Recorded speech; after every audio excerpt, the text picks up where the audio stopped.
Hello everyone, myself Kamlesh Chaudhary, team physics CLC Sikar.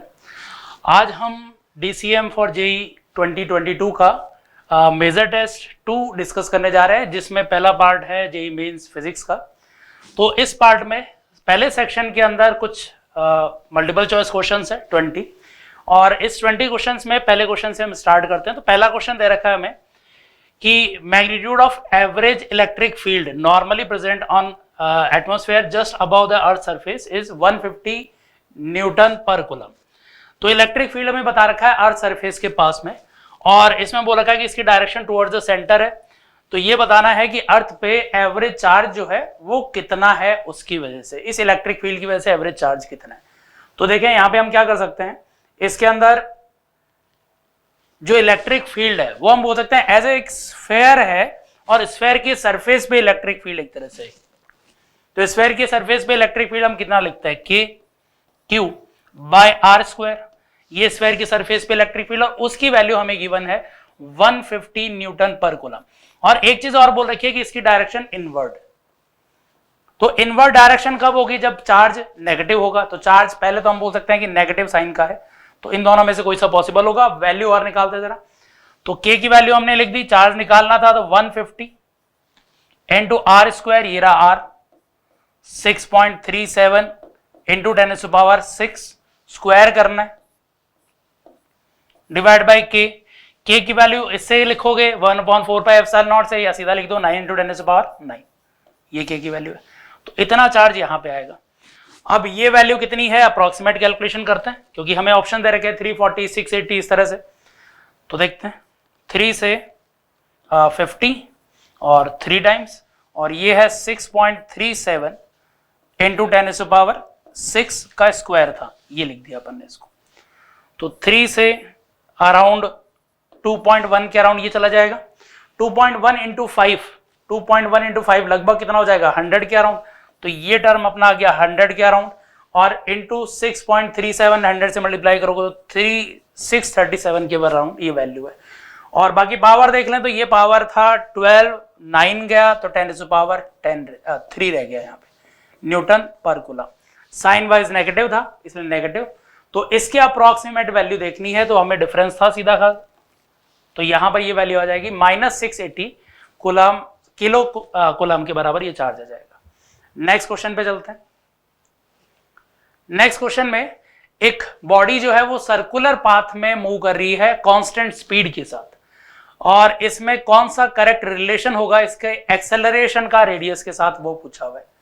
तो देखें इसमें अगर सर्कुलर पाथ पे रोटेट कर रहा है पार्टिकल, अगर सर्कुलर पाथ पे मूव कर रहा है तो, और स्पीड भी कांस्टेंट है, तो उसका जो एक्सेलरेशन होगा वो केवल सेंट्रीपिटल एक्सेलरेशन होगा। और सेंट्रीपिटल एक्सेलरेशन हम बोल सकते हैं v²/r, अगर स्पीड कांस्टेंट है तो इस कंडीशन में क्या हो जाएगा, सेंट्रीपिटल एक्सेलरेशन या नेट एक्सेलरेशन रेडियस के इनवर्सली प्रोपोर्शनल है। तो इनवर्सली प्रोपोर्शनल थर्ड ऑप्शन अपना हो जाएगा। नेक्स्ट क्वेश्चन पे चलते हैं। Question number 3। क्वेश्चन नंबर 3 में बोल रखा है कि एक thin uniform square sheet consider करनी है, और इसका साइड लेंथ a है, मास m है, मोमेंट ऑफ इनर्शिया I, एक किसी डायगोनल के अक्रॉस इसका कितना होगा वो कैलकुलेट करना है अपन को। देखते हैं, square plate, moment of inertia एक डायगोनल के अलोंग बोला हुआ है, कितना होगा। तो देखो अगर मैं इसी तरह से एक दूसरा डायगोनल इधर की ओर ले लूं तो दोनों एक दूसरे के परपेंडिकुलर है, स्क्वायर प्लेट है तो, और जो मोमेंट ऑफ इनर्शिया इसके अबाउट आएगा सेम मोमेंट ऑफ इनर्शिया इसके अबाउट भी रहेगा इसका, स्क्वायर प्लेट का। फिर हमें जो स्क्वायर प्लेट में मोमेंट ऑफ इनर्शिया पता है वो इस वाले एक्सिस के अबाउट पता है कि अगर इस साइड एक्सिस के अबाउट देख रहे हैं तो रॉड की जैसे मोमेंट ऑफ इनर्शिया आएगा, I0 बोल देता हूं इसको, 1/12 m L²। ऐसे ही इस परपेंडिकुलर एक्सिस के about moment of inertia same है, I0। अब इन दोनों एक्सिस के about moment of inertia perpendicular axis theorem से ऐड करते हैं और बाहर वाले को z बोल दें, तो IZ = I0 + I0 है। सिमिलरली परपेंडिकुलर एक्सिस थ्योरम ये और इन एक्सिस को लेते हुए भी लिखें तो इसके about moment of inertia plus ये मोमेंट ऑफ इनर्शिया इस परपेंडिकुलर वाले के अबाउट, तो इन दोनों का समेशन 2i IZ के बराबर। तो यहां से बोल सकते हैं I0 और I की वैल्यू सेम है और वो है 1/12 m L², साइड a बोल रखा है तो a² के बराबर आ जाएगा। तो 1/12 ma², ये इसका मोमेंट ऑफ इनर्शिया। तो थर्ड हो गया अपना ऑप्शन। नेक्स्ट क्वेश्चन पे चलते हैं। तो क्वेश्चन नंबर 4, एक ideal gas reversible cycle ABCD, AB यहां पे, CD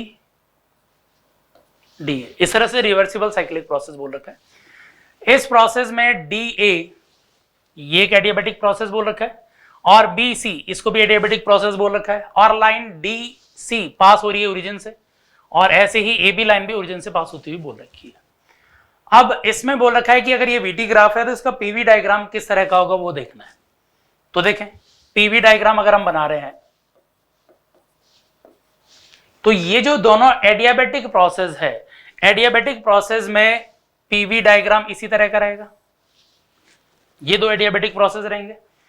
फिर दूसरा CBCD और AB जो प्रोसेस है, अगर ओरिजिन से पास होते हुए हैं तो ये प्रेशर कांस्टेंट वाले ग्राफ है। प्रेशर कांस्टेंट और स्लोप के बेसिस पे देखें तो V/T = NR/P होगा आइडियल गैस इक्वेशन से।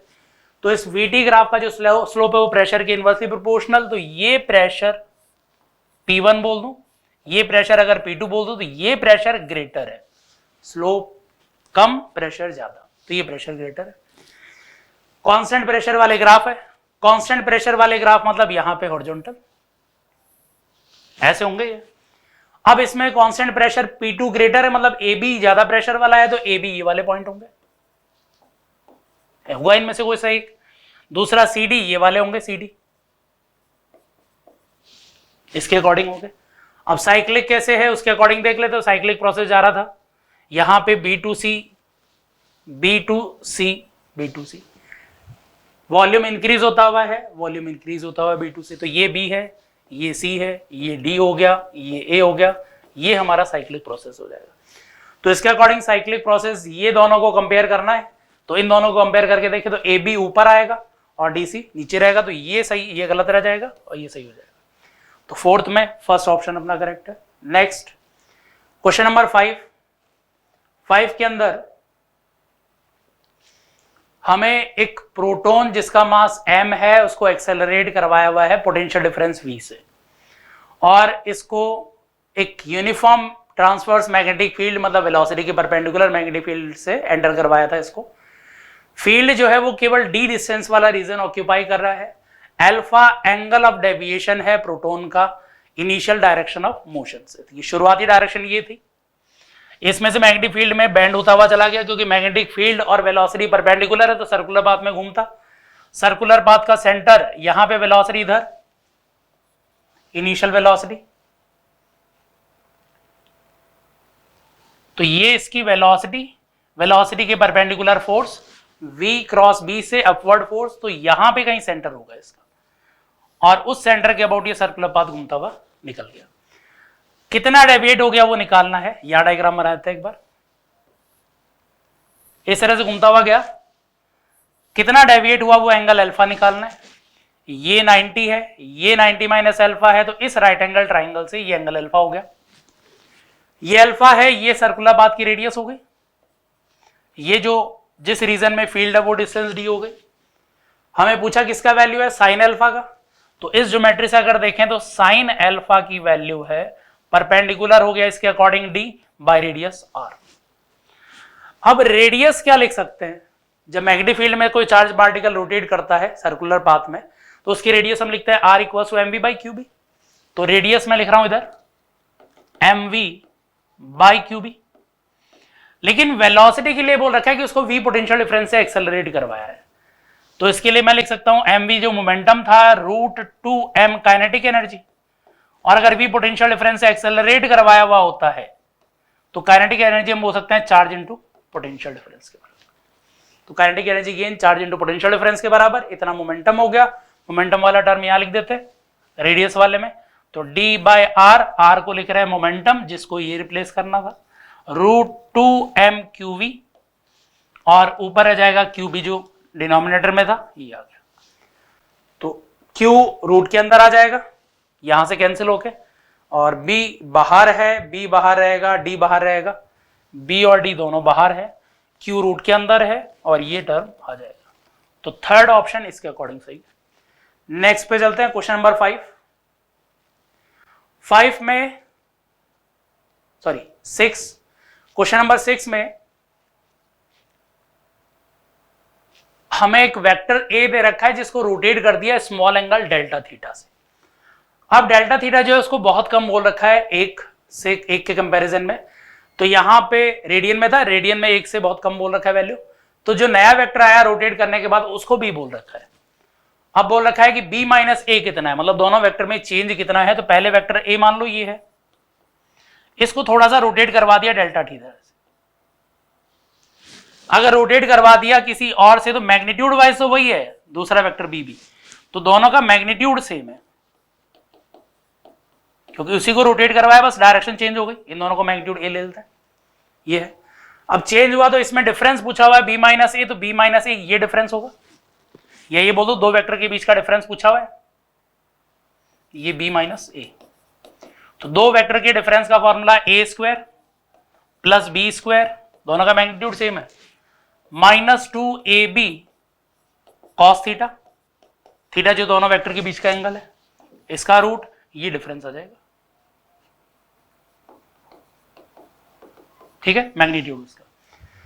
अब a स्क्वायर कॉमन ले लो, जो रूट के बाहर a बन जाएगा, और यहां पे ये टर्म 2 था और ये साथ में 2 और था, 1 minus cos theta, half angle formula लगा दो, तो ये आ जाएगा 2 साइन स्क्वायर थीटा बाई 2, तो 2 साइन स्क्वायर थीटा बाई 2 और इसका रूट, तो ये आ गया 2a साइन स्क्वायर, स्क्वायर गया डेल्टा थीटा बाई 2, स्क्वायर नहीं है। अब एंगल स्मॉल बोल रखा है तो डेल्टा थीटा साइन थीटा को थीटा लिख सकते हैं, तो ये वैल्यू है 2a delta theta by 2, 2 cancel हो गया, a डेल्टा थीटा के बराबर है, तो a डेल्टा थीटा के बराबर ये वाला टर्म अपना आ जाएगा। ठीक है, ये हो गया। इसके बाद 6 के बाद अगले क्वेश्चन पे चलते हैं, 7।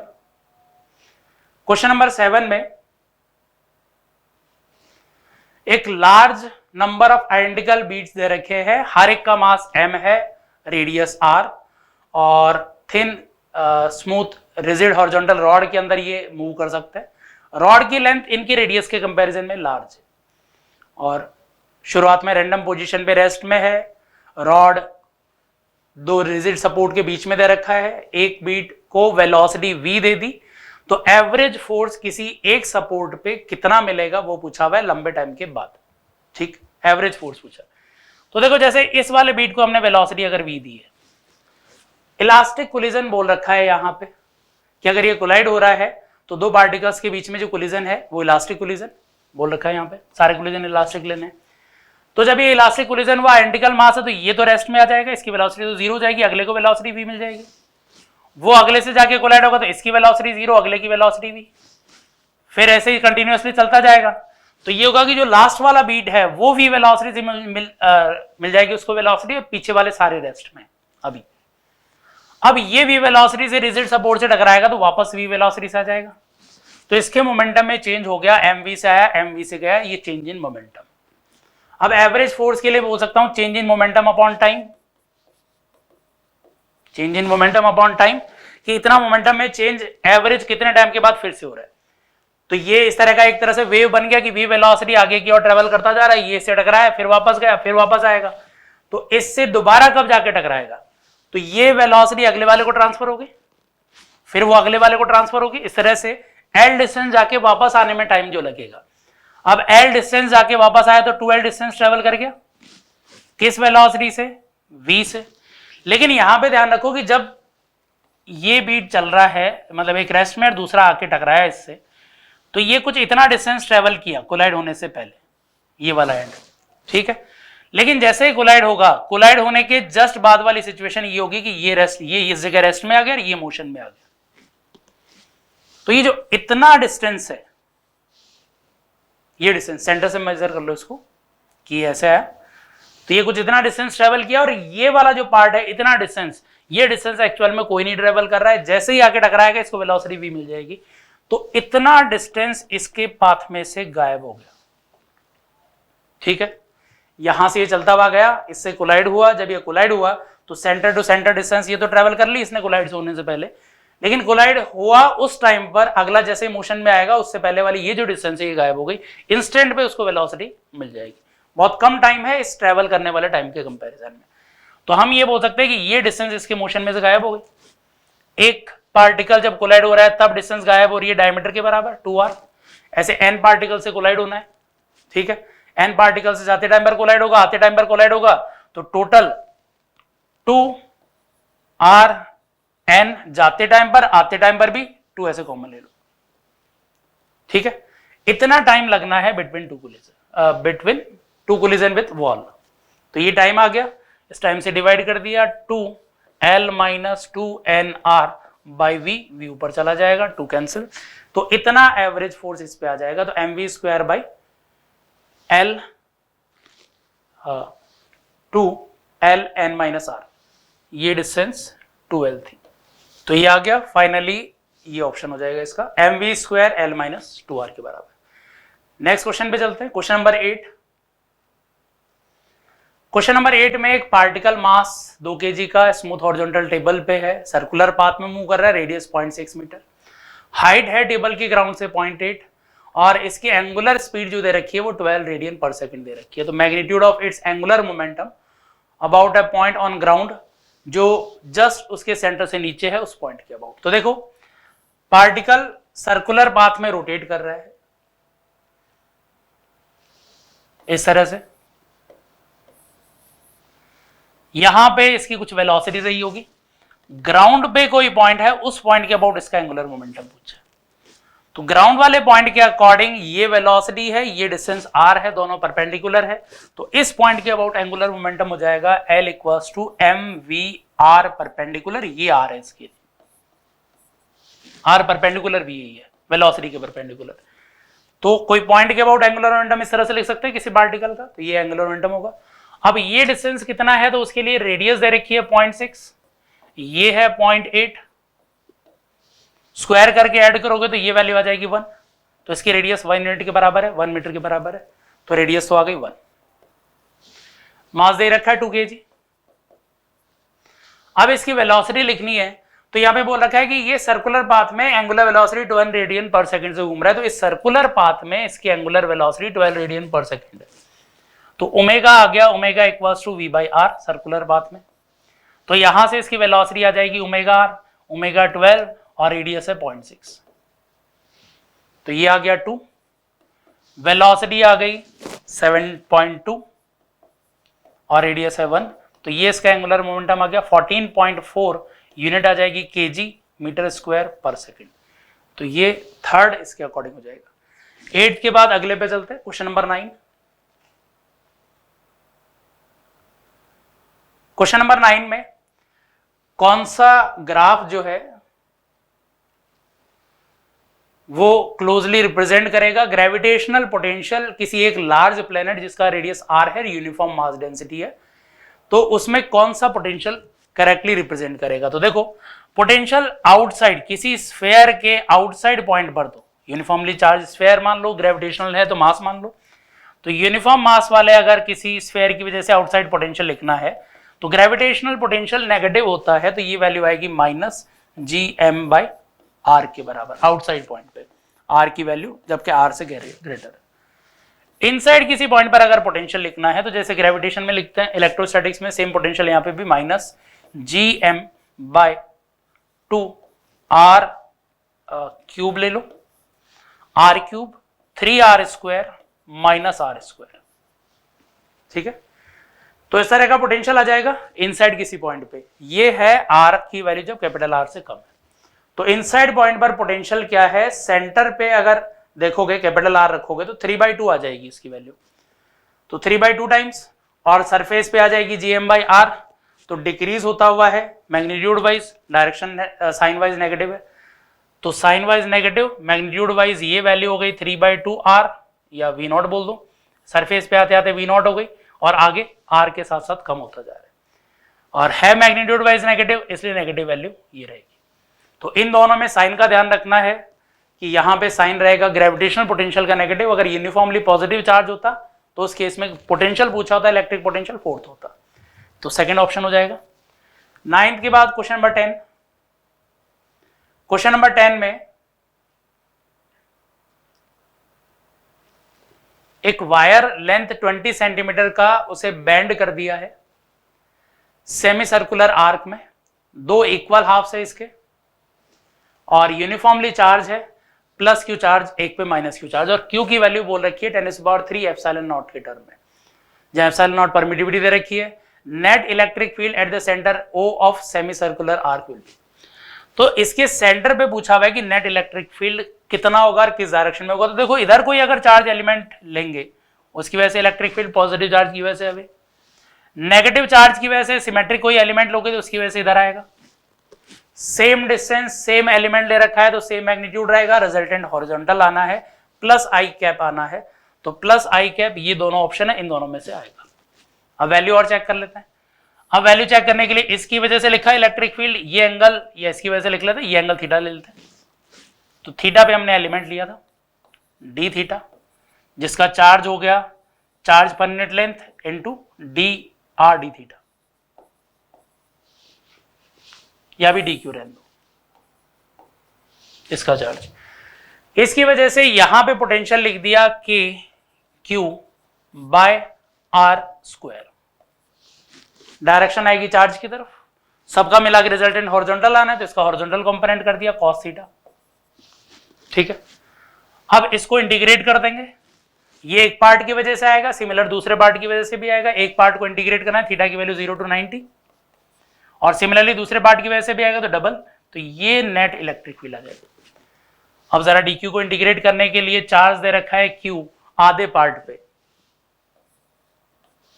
बाय आधे पार्ट की जो लेंथ हो गई रेडियस के टर्म में, ये हो गया पाई आर बाई 2, पूरे सर्किल का 1/4, तो ये चार्ज पर यूनिट लेंथ आ गया, इनटू उस एलिमेंट की लेंथ है आर डी थीटा, ये आर डी थीटा लिखा हुआ है, और साथ में कॉस थीटा, और डिनोमिनेटर में एक आर स्क्वायर है।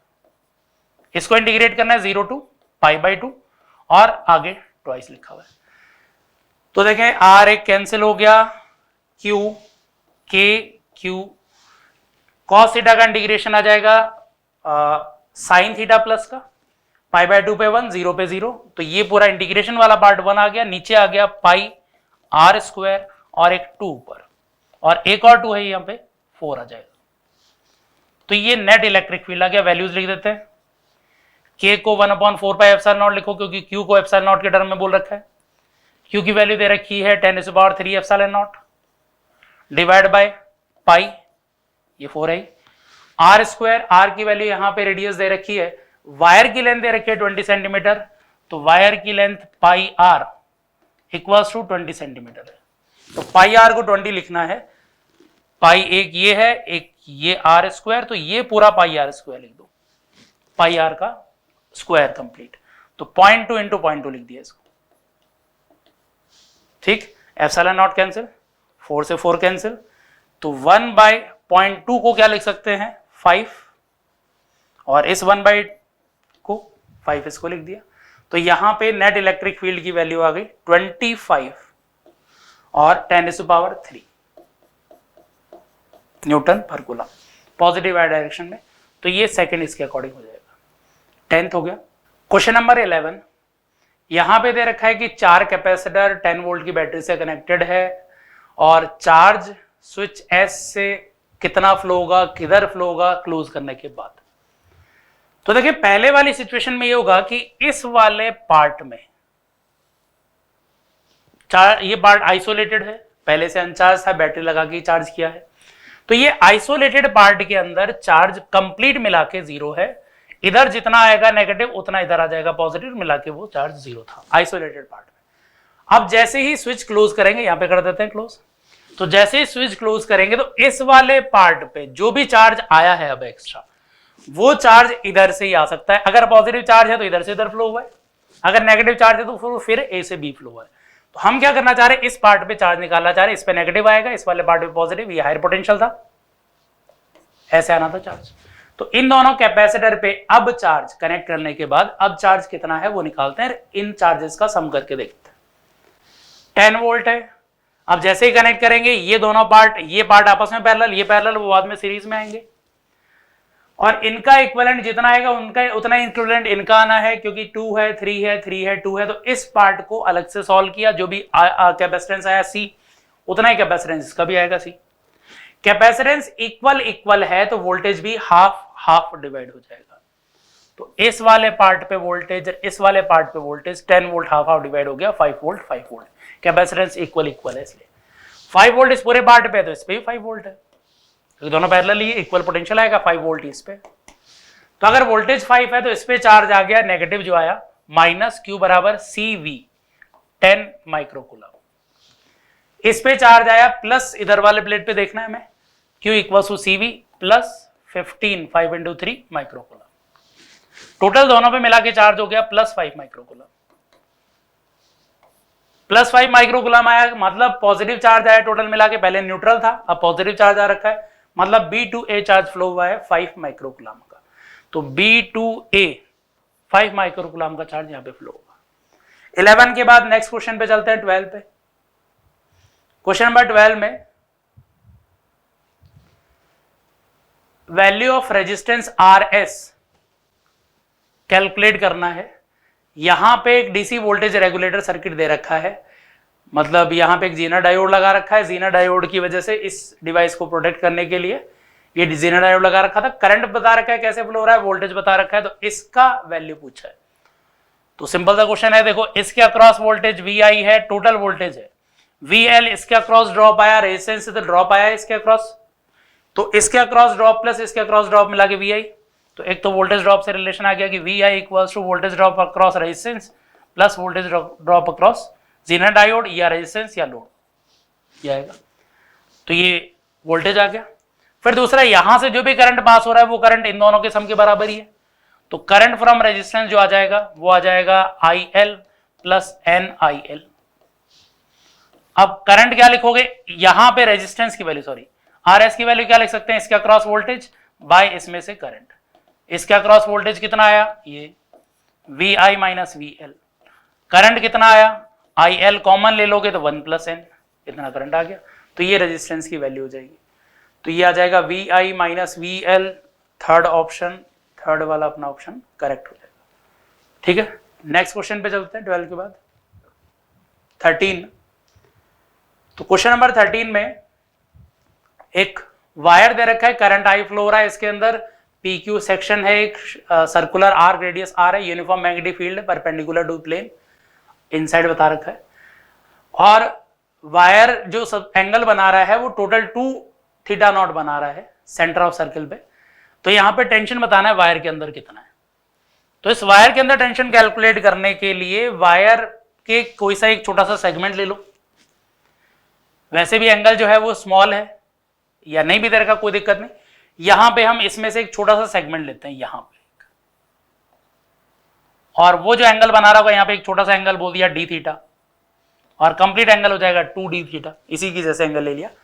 उस छोटे से सेगमेंट पे इधर वाला पार्ट अपनी तरफ पकड़ के खींचेगा टेंशन फोर्स से, इधर वाला पार्ट अपनी तरफ खींच रहा होगा। और मैग्नेटिक फील्ड की वजह से, करंट कैरिंग वायर पे मैग्नेटिक फील्ड की वजह से फोर्स लगता है BIL, जिसकी डायरेक्शन हो जाएगी L, B inside, upward force आ जाएगा।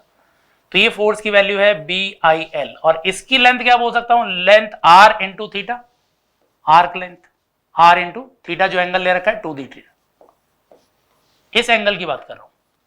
ठीक है, ये ऊपर की ओर फोर्स लगा, लाइन खींच दे, तो अगर ये एंगल है d थीटा, तो ये वाला जो एंगल आएगा ये एंगल भी d थीटा के बराबर आ जाएगा। सेम ये एंगल भी d थीटा के बराबर आ जाएगा, क्योंकि यहां से अगर इस वाली लाइन को d थीटा रोटेट किया है तो ये वाली टेंजेंट वाली लाइन भी d थीटा से रोटेट हो रही है। तो टेंशन का वर्टिकल कंपोनेंट दोनों का ये इस फोर्स से बैलेंस होगा।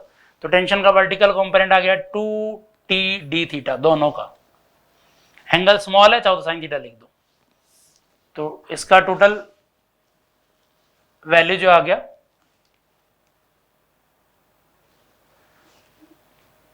एक मिनट,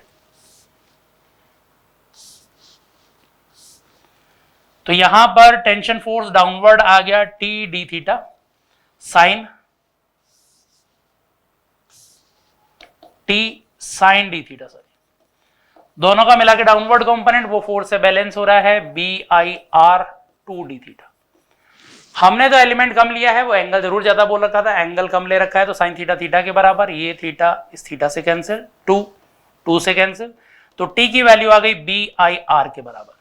मतलब इस आर्क एंगल पे डिपेंड ही नहीं कर रहा है कितना ही आर्क एंगल ले रखे होते हैं, टेंशन फोर्स की वैल्यू BIR के बराबर फर्स्ट हो जाएगा। 13 के बाद नेक्स्ट क्वेश्चन नंबर 14 पे चलते हैं। क्वेश्चन नंबर 14 में एसी सर्किट दे रखा है, हमें एक LCR सर्किट है और इस सर्किट में जो करंट है वो लीड कर रहा है वोल्टेज से। करंट लीड करता है जब सर्किट है वो कैपेसिटिव होता है, तब मतलब कैपेसिटर डोमिनेटिंग है, XC की वैल्यू ज्यादा है, XC की वैल्यू ज्यादा है XL से। कैपेसिटिव सर्किट करंट लीड कर रहा है, इसका मतलब 1/ωc की वैल्यू जो है वो ग्रेटर है X ओमेगा L से। अब क्या बोल रखा है कि एक एडिशनल कैपेसिटर C' ऐड करना है ताकि जो कैपेसिटर दे रखा है यहाँ पे सर्किट उसका पावर फैक्टर यूनिट हो जाए। पावर फैक्टर यूनिट होने का मतलब है रेजोनेंस कंडीशन हो। पावर फैक्टर यूनिट तभी होगा रेजोनेंस कंडीशन होती है, क्योंकि पावर फैक्टर हम cos y लिख रहे हैं R/Z और यूनिट होने का मतलब है R/Z बराबर, वो तभी होगा जब रेजोनेंस कंडीशन है। इसका मतलब अब जो XL है वो XC के बराबर है, नया वाला या फाइनल बोलो। तो इंडक्टर को तो कोई चेंज नहीं किया, ओमेगा L है। कैपेसिटेंस को चेंज किया, पहले ये वाला टर्म ज्यादा था, अब कैपेसिटर चेंज करने की वजह से ये वाला टर्म इसके बराबर हो गया, मतलब ये वाला टर्म कम हुआ एक तरह से।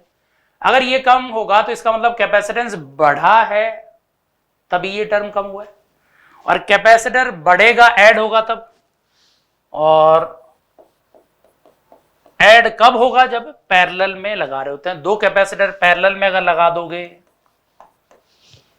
कैपेसिटेंस ऐड हो जाएगा, बढ़ जाएगा, कैपेसिटेंस बढ़ जाएगा, XC की वैल्यू डिक्रीज हो जाएगी, XC की वैल्यू डिक्रीज होकर XL के बराबर हो जाएगी।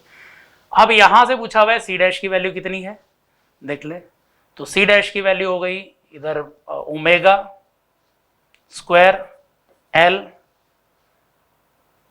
C plus C' equals to 1। तो पहले डिवाइड में ले जाओ, 1/ω² L equals to C plus C'।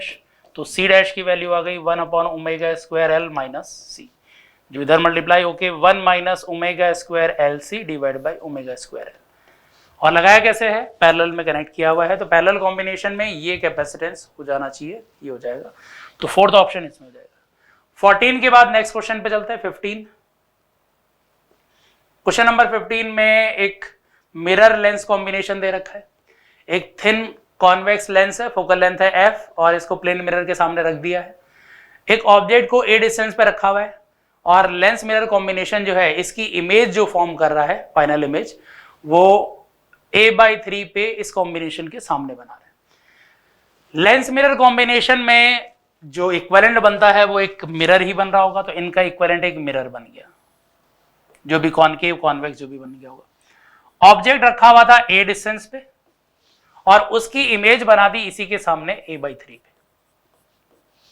इससे हम फोकल लेंथ कैलकुलेट कर सकते हैं। और एक दूसरा जब कॉम्बिनेशन होता है तो कॉम्बिनेशन में 1/f equivalent equals to 1 focal length of mirror minus twice of focal length of lens होती है। अब यहां पे जो मिरर है वो तो प्लेन मिरर है जिसकी फोकल लेंथ तो है इनफाइनाइट, तो ये टर्म हो जाएगा 0। और जो लेंस है, लेंस की फोकल लेंथ f बोल रखी है, तो ये -2/f आ गया। तो लिख देते हैं मिरर फॉर्मूला, यहां से रेज इधर जा रहे हैं, तो 1/v minus 1/u plus 1/u equals 1/f, equivalent mirror है इसलिए 1/v फाइनल इमेज बन रही है इस साइड, तो -a/3 प्लस 1/u, इधर ही ऑब्जेक्ट रखा हुआ था, -a, equivalent focal length 1/f equivalent 2/fl minus. अब यहां से ये टर्म हो गया 3 4 4/a, माइनस माइनस प्लस कर दो, इक्वल्स टू 2/fl। तो यहां से a की वैल्यू आ गई 2f के बराबर, तो a की वैल्यू 2f के बराबर है। तो 2f पर अगर ये ऑब्जेक्ट रखा हुआ है तो a/3 पे इसकी इमेज बनेगी। 15 हो गया। क्वेश्चन नंबर 16, इसके अंदर डी ब्रोगली वेवलेंथ एक इलेक्ट्रॉन जो n = 4 ऑर्बिट में है उसके लिए बोल रखा है। तो ये डी ब्रोगली वेवलेंथ जो होगी ग्राउंड स्टेट के कंपैरिजन में कितनी होगी वो पूछी हुई है, फर्स्ट ऑप्शन में बोल रखा है, ग्राउंड स्टेट से कंपेयर किया हुआ है यहाँ पे। तो ग्राउंड स्टेट की डी ब्रोगली वेवलेंथ और उसको कंपेयर करने के लिए जब कोई भी ऑर्बिट के अंदर होगा अगर इलेक्ट्रॉन, तो उस ऑर्बिट के अंदर इसका जो एन लैम्डा है, लैम्डा कौन सा, de Broglie wavelength, N nth orbit के अंदर अगर ये रोटेट कर रहा है तो ये एन लैम्डा इसके 2 पाई आर इस सरकमफ्रेंस के बराबर होता है। ये वही है जो एंगुलर मोमेंटम हम NH अपॉन 2 पाई बोलते हैं, सेम टर्म लिखा हुआ है। अब आर रेडियस को हम लिख सकते हैं R naught N square by Z, ये लिख सकते हैं। इसका मतलब जो डी ब्रोगली वेवलेंथ है वो एन के डायरेक्टली प्रोपोर्शनल है, बाकी सारे टर्म्स कांस्टेंट है। तो डायरेक्टली प्रोपोर्शनल है तो फोर्थ में क्या होगा, 4 टाइम्स हो जाएगी D Broglie wavelength ground state की, तो 4 टाइम्स ग्राउंड स्टेट की, ये हो जाएगा। 16 के बाद नेक्स्ट क्वेश्चन 17 के अंदर एक बीटा पार्टिकल इमिट हो रहा है एक रेडियो एक्टिव सब्सटेंस Na24 से, हाफ लाइफ है उसकी 15, तो 7.5 आवर्स के बाद एन बीटा कितने हैं वो बताना है। एन बीटा टोटल इतने टाइम में इमिट हुए, तो एन बीटा जो इमिट हुए वो पार्ट वही है जितने डीके हो गए। मान लो इनिशियली एन नॉट है और इतने टाइम के बाद एक्टिव एलिमेंट्स एन नॉट रह गए, तो इतना पार्ट एन अगर एक्टिव रह गए तो इतना पार्ट डीके हो गया। जो डीके हुए हैं वो ही उतने ही बीटा पार्टिकल निकलेंगे, तो एन बीटा की वैल्यू इसके बराबर है। अब कितने पार्टिकल है, तो ये हाफ लाइफ का आधा दे रखा है, तो ऐसे बोल सकते हो कि अगर इनिशियली एन नॉट है तो किसी एक पर्टिकुलर टाइम टी पर ये अगर एन नॉट बाई 2 हो गए तो सेम टाइम टी आगे और एन नॉट बाई 2 स्क्वायर हो जाए, एन अगर हो गए हैं तो एन स्क्वायर हो जाएंगे। और ये 2 टाइम 2 7.5 हाफ लाइफ ही हो गया, ये हाफ लाइफ का हाफ था, और हाफ लाइफ के बाद कितना रह जाता है, बाई 2, तो एन स्क्वायर का मतलब है 2, तो एन की वैल्यू है √2।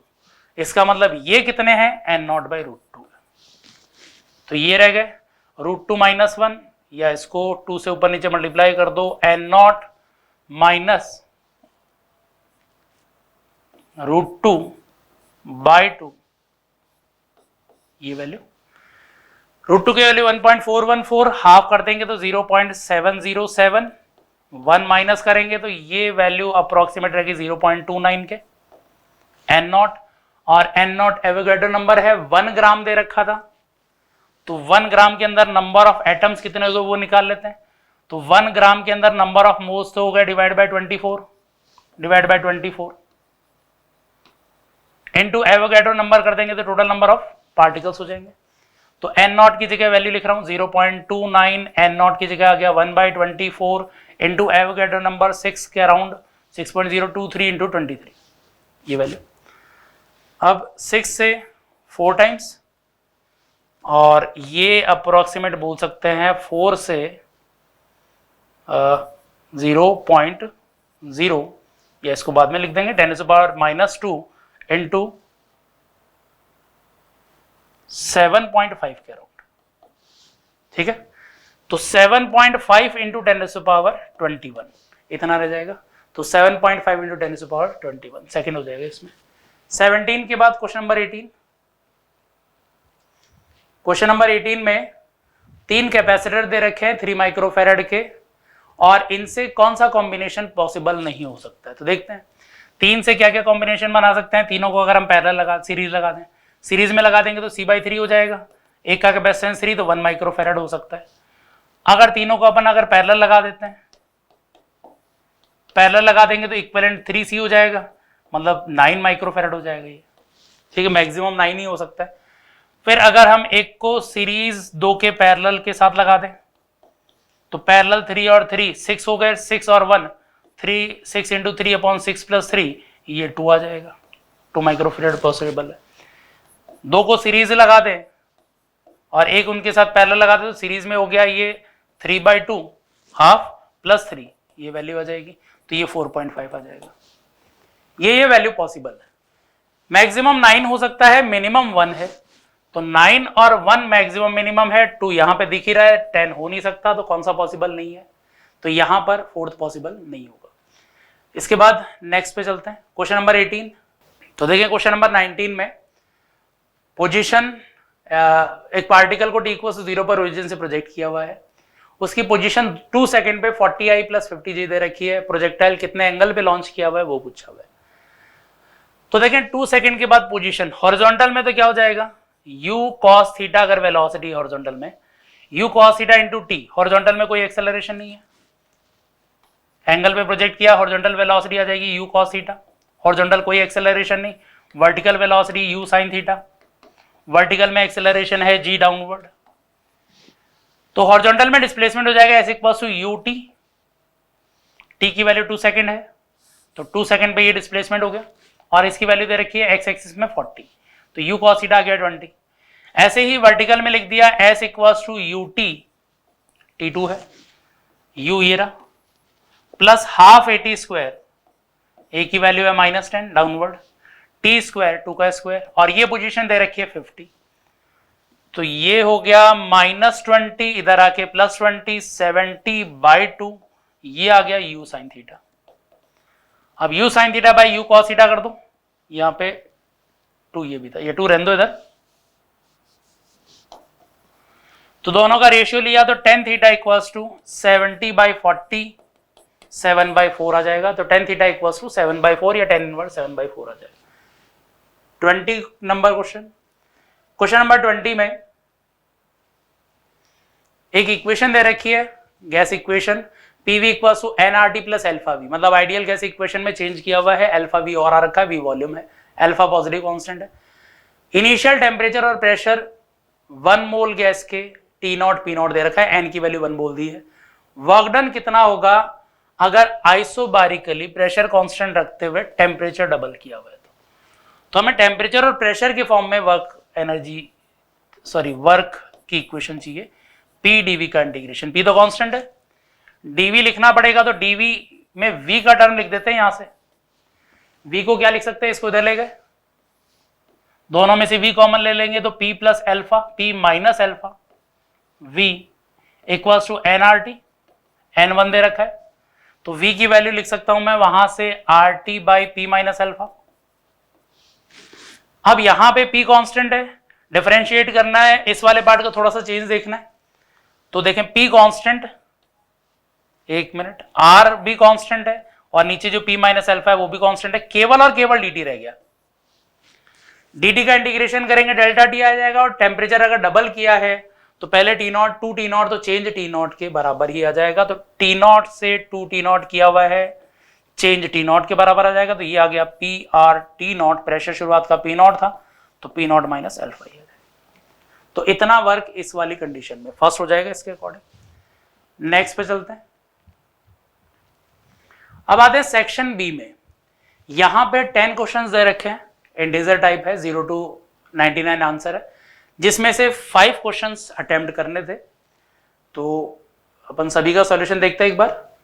तो पहला जो क्वेश्चन है, पहले क्वेश्चन में बोल रखा है कि एक पार्टिकल सर्कल r के रेडियस में मूव कर रहा है, और इसका फोर्स है α r², जो सेंटर की तरफ है, टोटल मैकेनिकल एनर्जी जो है वो इस तरह का टर्म में आ रहा है। मैकेनिकल एनर्जी के लिए पहले तो काइनेटिक एनर्जी लिख दो, तो उसके लिए फोर्स जो सेंटर की तरफ है α r², वो हो जाएगा mv²/r। काइनेटिक एनर्जी चाहिए, r इधर ले जाओ और हाफ से मल्टीप्लाई कर दो, α r² तो हो जाएगा mv², हाफ और कर दिया दोनों तरफ, तो ये तो हो गया इसका काइनेटिक एनर्जी, ये क्यूब हो गया था। पोटेंशियल एनर्जी के लिए लिख सकते हैं, पोटेंशियल एनर्जी = -f.dr का इंटीग्रेशन। अब इसमें क्या बोल रखा है कि पोटेंशियल एनर्जी r = 0 पे, तो 0 ले लो, r = 0 से स्टार्ट कर देते हैं, किसी r तक लिख देंगे। फोर्स लग रहा है वो टुवर्ड्स द सेंटर लग रहा है, तो फोर्स और dr की डायरेक्शन नेगेटिव है, तो एक नेगेटिव वहां से भी आएगा। अब फोर्स है α r², अल्फा r² का इंटीग्रेशन r³/3, और पॉजिटिव साइन हो ही गया था, लिमिट के बाद भी ये वैल्यू है, तो ये पोटेंशियल एनर्जी आ गया। टोटल मैकेनिकल एनर्जी हो गया दोनों का सम, तो 1 + 1/3, 1 + 1/3 आ जाएगा, 3 + 2 5/3 × 2 6 α r³, ये टोटल मैकेनिकल एनर्जी है। बाकी सारे टर्म सेम है, केवल n की वैल्यू पूछिए, वो 5 आ जाएगी। ठीक, नेक्स्ट क्वेश्चन पे चलते हैं, क्वेश्चन नंबर 2। इसमें एक एक्सपेरिमेंट में 10 मिनट लगे टेम्परेचर वाटर का 0 से 100 डिग्री पहुंचाने में, और अगले 55 मिनट के अंदर ये कन्वर्ट हो गया कंप्लीटली स्टीम में, और यूनिफॉर्म रेट से हीट सप्लाई कर रहे हैं।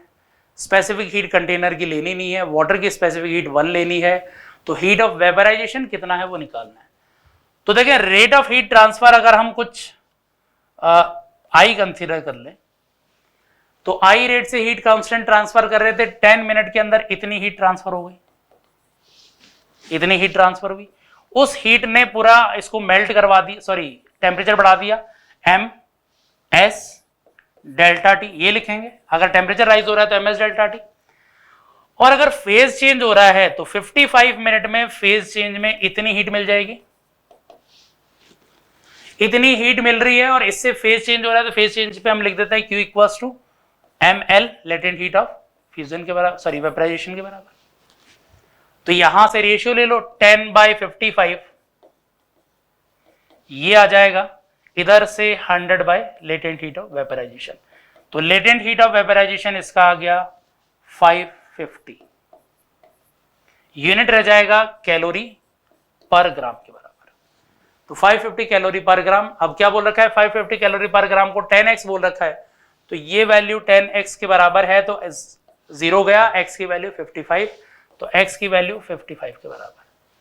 नेक्स्ट पे चलते हैं, क्वेश्चन नंबर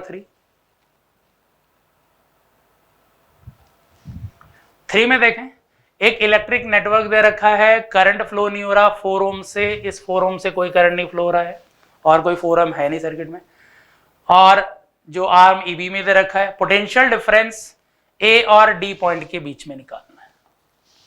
ए और डी पॉइंट के बीच में पोटेंशियल डिफरेंस लिखना है, तो किसी भी एक आर्म से जाते हुए ए से डी तक पहुंच जाओ और फिर पोटेंशियल डिफरेंस देखते हैं।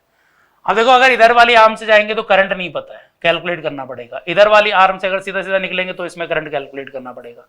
लेकिन अगर मैं इस तरह से पहुंच जाऊं तो इसमें करंट है नहीं, केवल बैटरीज है, तो मैं इस वाले पॉइंट से स्टार्ट हो रहा हूं। यहां का पोटेंशियल वी ए, बैटरी के हाई से लो गए, पोटेंशियल ड्रॉप आया, बी पे पहुंच गए, लो से हाई जा रहे हैं, पोटेंशियल इंक्रीज हो गया 4 से, कोई ड्रॉप नहीं आया, करंट नहीं था, ई से डी तक कुछ नहीं ड्रॉप आया, तो फाइनली डी पे पहुंच गए। ये आ गया, तो V A minus V D की वैल्यू आ गई 9 - 4 5, इधर आके तो प्लस का हो जाएगा। तो 5 वोल्ट का इनके बीच में पोटेंशियल डिफरेंस है, पोटेंशियल डिफरेंस पूछा था। थर्ड के बाद अगला क्वेश्चन 4,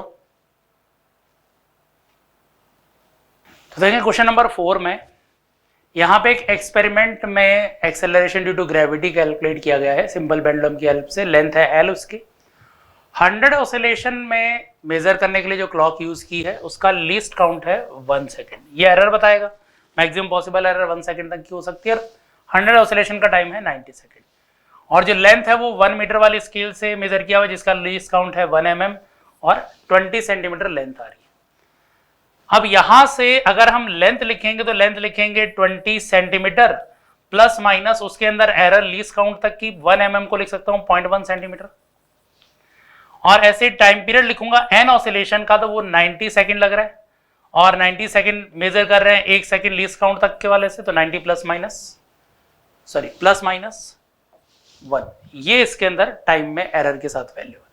अब जी के अंदर ग्रेविटेशनल एक्सेलरेशन में कैलकुलेट करना है, तो टी इक्वल्स टू 2 होता है सिंपल पेंडुलम में, जहां से जी की वैल्यू आ जाएगी, स्क्वायर किया 4π² एल, नीचे टी स्क्वायर आ जाएगा।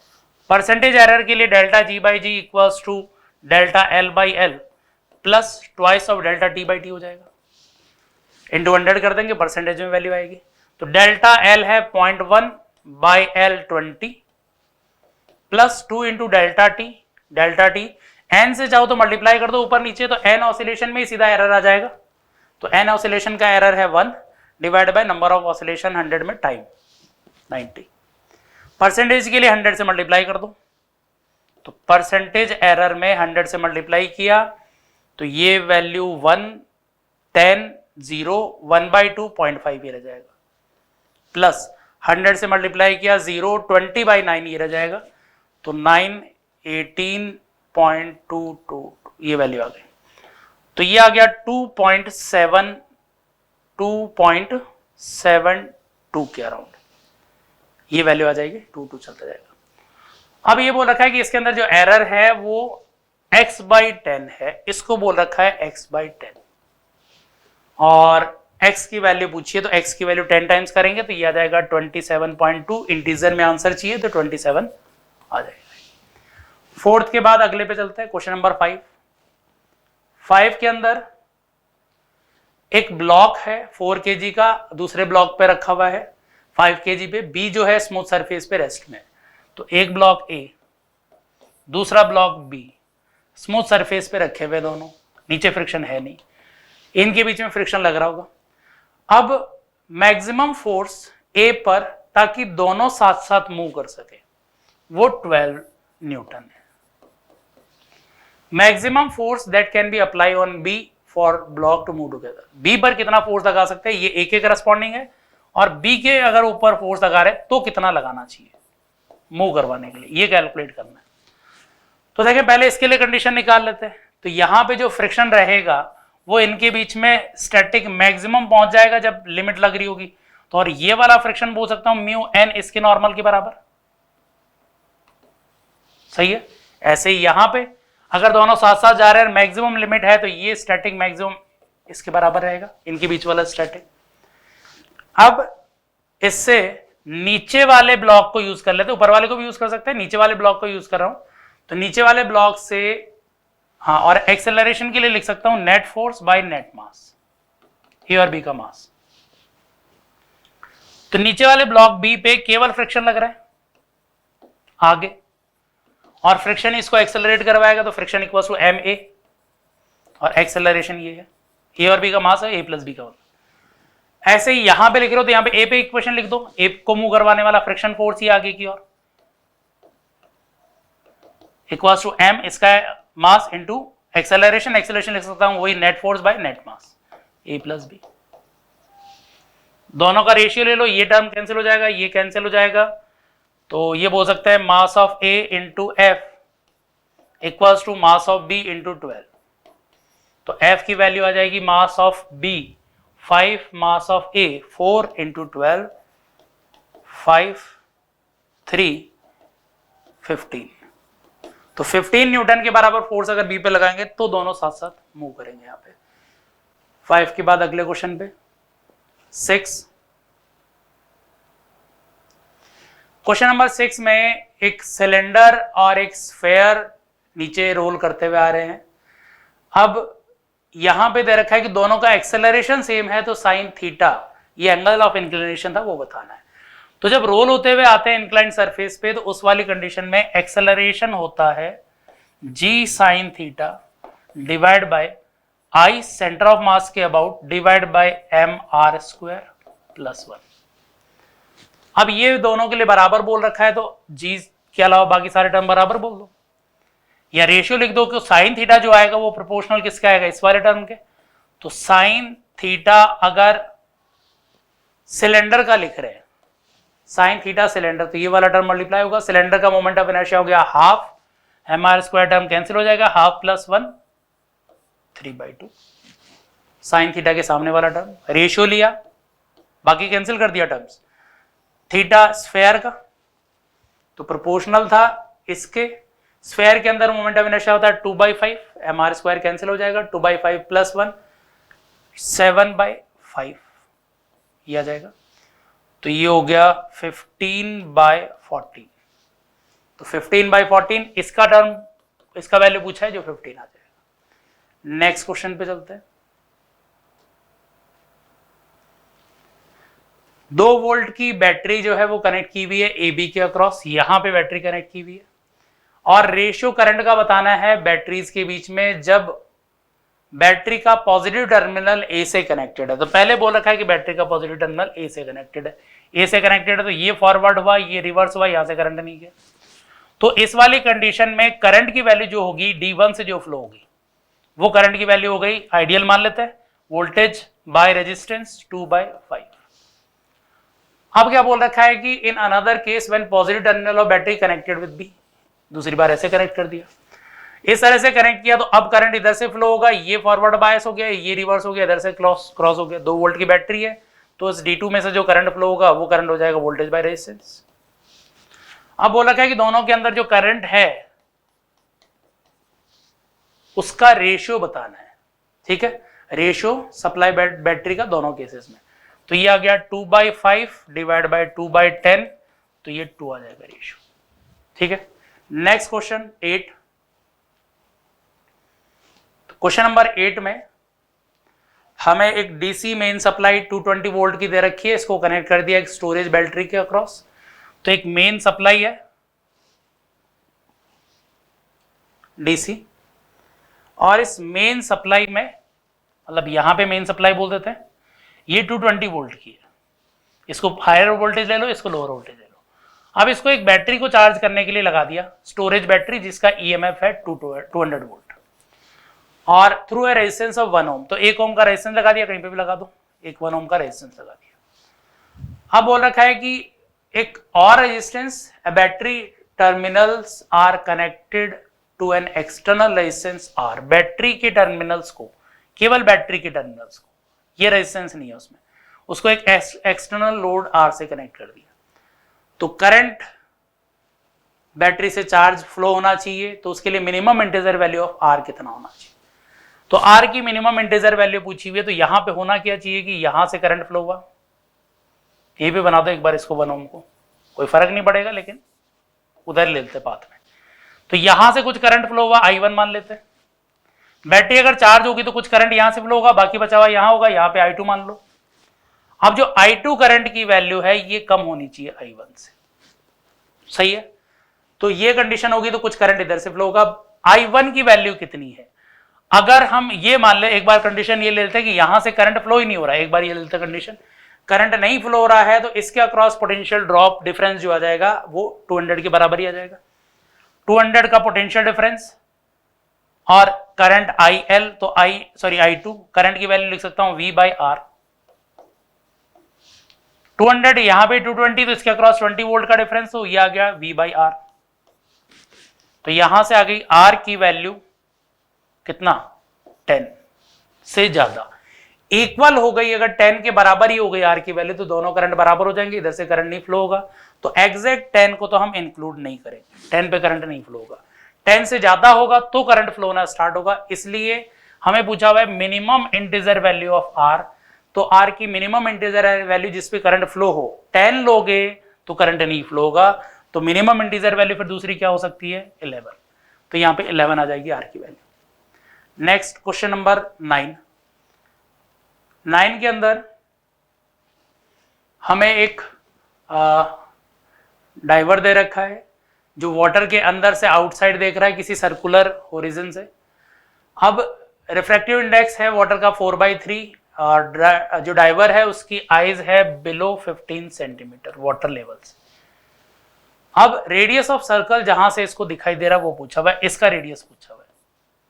तो देखो ये जो लास्ट एज वाला होगा वो बिल्कुल 90 डिग्री पे रेज जा रही होंगी, इसका मतलब इस रीजन में से इसको दिखाई देगा बाहर का जो भी है रेज, वैसे बाहर से अंदर की ओर आ रही होगी, लेकिन बना देते हैं ये पॉसिबिलिटी। अब इसमें ये क्रिटिकल एंगल होगा, अगर जस्ट 90 पे जा रहा है तो ये एंगल क्रिटिकल हो गया। अब क्रिटिकल एंगल ये R है, ये H है, R की वैल्यू पूछी हुई है, तो यहां से tan theta critical, tan theta critical equals to R/15, तो R की वैल्यू आ जाएगी 15 tan थीटा क्रिटिकल। अब sin थीटा क्रिटिकल की वैल्यू होगी 1/μ, 1/μ, म्यू की वैल्यू 4/3 हो जाएगी। sin थीटा क्रिटिकल की वैल्यू ये है, इसको परपेंडिकुलर बोल दो, इसको बेस हाइपोटेनियस बोल दो, तो tan थीटा की वैल्यू आ जाएगी 15 इंटू परपेंडिकुलर अपॉन हाइपोटेनियस था, बेस लिखना है 4 का स्क्वायर, 16 माइनस 3 का स्क्वायर 9√7 मीटर या सेंटीमीटर, ये वैल्यू पूछा क्या है, इस n की वैल्यू पूछी है जो 3 है, ठीक है। 9th हो गया। नेक्स्ट क्वेश्चन, तो क्वेश्चन नंबर 10 में एक कैरियर वेव है जिसका एम्पलीट्यूड है 250 वोल्ट, एम्पलीट्यूड मॉड्यूलेट करने के काम में ले रहे हैं और 150 वोल्ट को मॉड्यूलेट कर रहे हैं, तो मिनिमम और मैक्सिमम एम्पलीट्यूड कितना होगा, रिजल्ट जो मॉड्यूलेटेड वेव आएगा उसमें।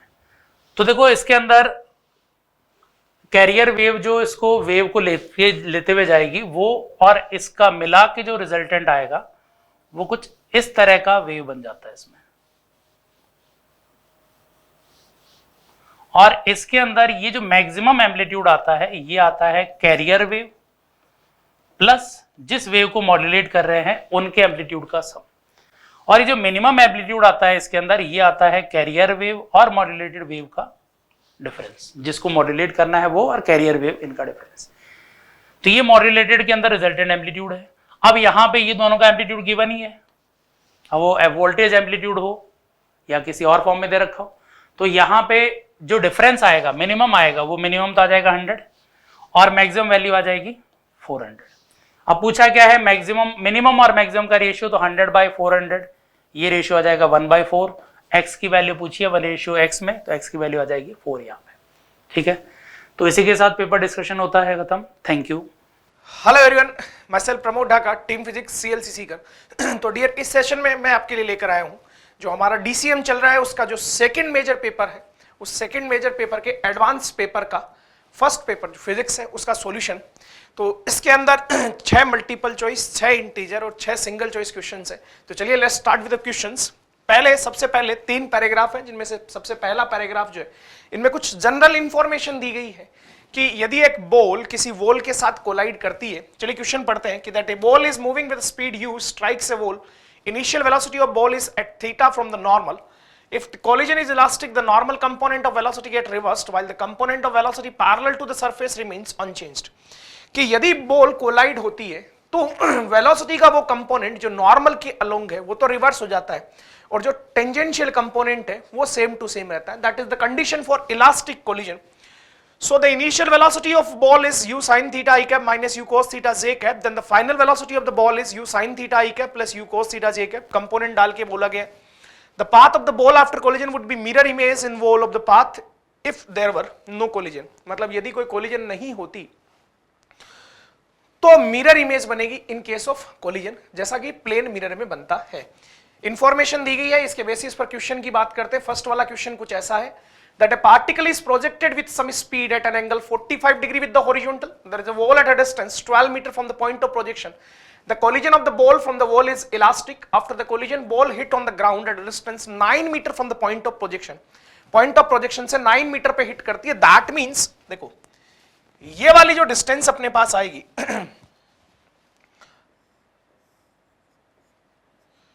this distance will be 3 meter, okay।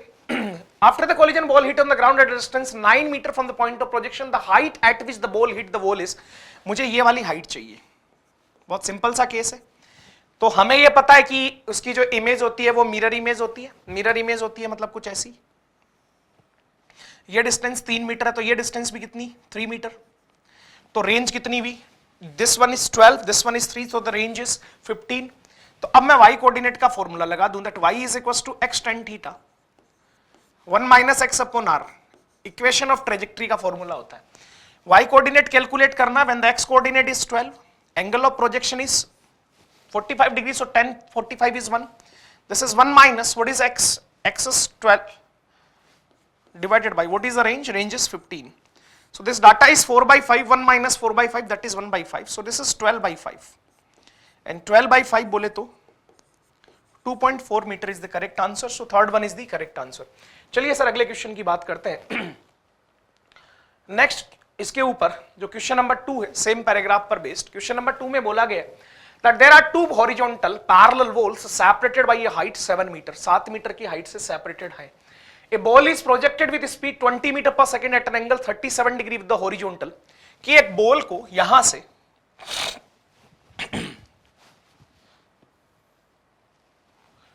37 degree के एंगल पर 20 मीटर पर सेकंड से प्रोजेक्ट किया गया है।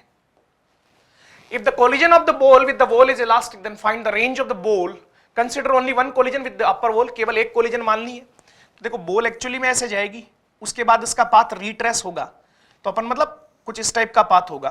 तो जितनी डिस्टेंस ये वाली होगी उतनी ही डिस्टेंस ये वाली होगी, क्योंकि जस्ट आफ्टर द कोलिजन मतलब सिचुएशन कुछ ऐसी होगी जैसे बॉल यदि कोलाइड कर रही है इधर Vx और Vy के साथ, this is the situation just before the collision और जस्ट आफ्टर द कोलिजन इधर velocity will be vy and इधर वेलोसिटी विल बी vx। तो जो पाथ इधर बना है सेम टू सेम पाथ इधर बन जाएगा, मतलब जितनी डिस्टेंस ये वाली आ रही है उतनी ही सेम टू सेम डिस्टेंस ये वाली भी आएगी। अब हमें ये डिस्टेंस निकालनी है, ये डिस्टेंस निकालनी बहुत आसान सा क्वेश्चन है, क्योंकि देखो एक तो एंगल ऑफ प्रोजेक्शन गिवन है, that angle of projection is what 37 degree. ठीक है सर, तो हमने कहा कि y कोऑर्डिनेट जब 7 मीटर है तो किस टाइम पर y कोऑर्डिनेट 7 होगा। मैंने कहा y coordinate 7 is equal to 20 sin 37 into t minus half gt square. So this equation comes as 5t square minus of 4 times cancel out हुआ, this is 12t plus 7 is equals to 0। तो time की value calculate करनी है, this is 12 plus minus under root of b square 144 minus में 4ac 35 into में 4 that is 140 divided by 2a that is 10। So this value comes as 12 plus minus under root of 144 minus में 140 that is 4 का under root कितना 2 लिख दें directly upon, divided by the time that is 10। तो time की value जो अपने पास आ रही है, एक वैल्यू तो आ रही है 1.4 और एक आ रही है 1, तो ये पहले वाला टाइम लेना है 1.4, तो ये वाला टाइम होगा मतलब 1 सेकंड पर हिट करेगा। अब 1 सेकंड पर हिट करेगा तो 1 सेकंड में हॉरिजॉन्टली कितना मूव करेगी body, that is ux into t, बोले तो 20 cos 37 into t that is 1, so this comes as 4 times, so this will be 16 metre. मतलब ये वाली डिस्टेंस 16 मीटर है तो ये वाली डिस्टेंस भी 16 मीटर, सो प्रेजेंट केस में हॉरिजॉन्टल रेंज होगी, that range will be 32 metre, so that is the correct answer. चलिए सर आगे बढ़ाते हैं बात को, नेक्स्ट क्वेश्चन की यदि अपन बात करें 2 के बाद, फिर एक पैराग्राफ है उस पर बेस्ड 2 क्वेश्चंस हैं। चलिए इस पैराग्राफ में क्या बोला गया है, ये बोला गया कि एक डिस्क है जिसकी रेडियस कैपिटल R है and it rotates with angular velocity minus omega i cap, okay, with an axis perpendicular to its surface passing through centre. Surface charge density varies with radius according to the equation, मतलब variable surface charge density है sigma naught r square, r is the distance from the centre, sigma naught कोई positive constant है, मेरे को magnetic field बताना है centre के ऊपर। हमने कहा सर ठीक है, देखो सिचुएशन कुछ ऐसी है कि ये जो डिस्क है वो रिवॉल्व कर रही है, तो सेंटर पर मैग्नेटिक फील्ड के लेकर बात की जाए तो मैंने कहा यहां पर एक रिंग मान ले, और बहुत सारी रिंग मानेंगे जिनकी इंक्रीजिंग ऑर्डर की रेडियस होगी, तो उनको सुपरपोज करने पर we will form this will be formed. तो मैंने कहा इस पर चार्ज की वैल्यू क्या होगी dq, that is sigma naught r square into में कितना 2 पाई r dr, ये चार्ज। तो इसमें से फ्लो होने वाले करंट की वैल्यू क्या हुई di, that is dq into में f, q इनटू f होता है and f is 2 pi r dr and f is omega upon 2 pi, तो 2 पाई तो कैंसिल आउट हो गया, so this value comes as sigma naught omega r power 3 dr। तो magnetic field इस ring की वजह से कितना होगा, that will be mu naught into di divided by 2 times of r, centre के ऊपर जैसे ही वैल्यू पुट करोगे mu naught by 2r into this data is sigma naught omega r cube dr। ये di की वैल्यू पुट करने पर एक r से r सही हो गया, this data is r square, so db comes as mu naught sigma naught omega divided by 2 साथ में r स्क्वायर dr। तो total magnetic field will be integration of this and the limit goes from 0 to capital R, small r का integration किया तो r cube by 3। तो value जो अपने पास आ रही है that is mu naught sigma naught omega r cube divided by 6, that is the answer. 2 into 3 that is 6 है ना। सो अकॉर्डिंग टू दिस यदि मैं करेक्ट आंसर की बात करता हूं,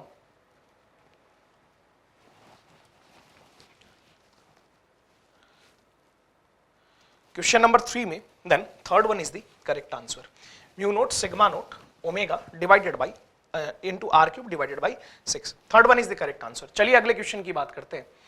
क्वेश्चन नंबर 4 में पूछा गया है कि इसका मैग्नेटिक डाइपोल मोमेंट कितना होगा। तो जब मैग्नेटिक डाइपोल मोमेंट कैलकुलेट करना होता है, देखो सिस्टम बिल्कुल वो का वो रखना है, बस मैग्नेटिक डाइपोल मोमेंट जो होता है वो I into pi r square होता है। I की वैल्यू किसके इक्वल आ रही है, sigma naught r square charge density into में 2 pi r dr, that is the charge into में ओमेगा अपॉन 2 पाई इनटू में अपन क्या कर देंगे सर इस केस में पाई r square.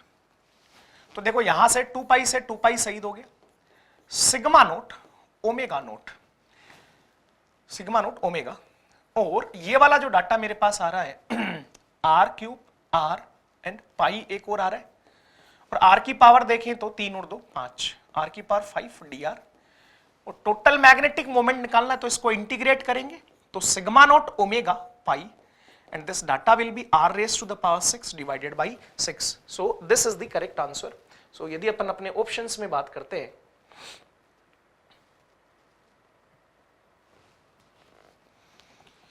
then fourth one is the correct answer. चलिए सर अगले क्वेश्चन की बात करते हैं, पैराग्राफ नंबर 3।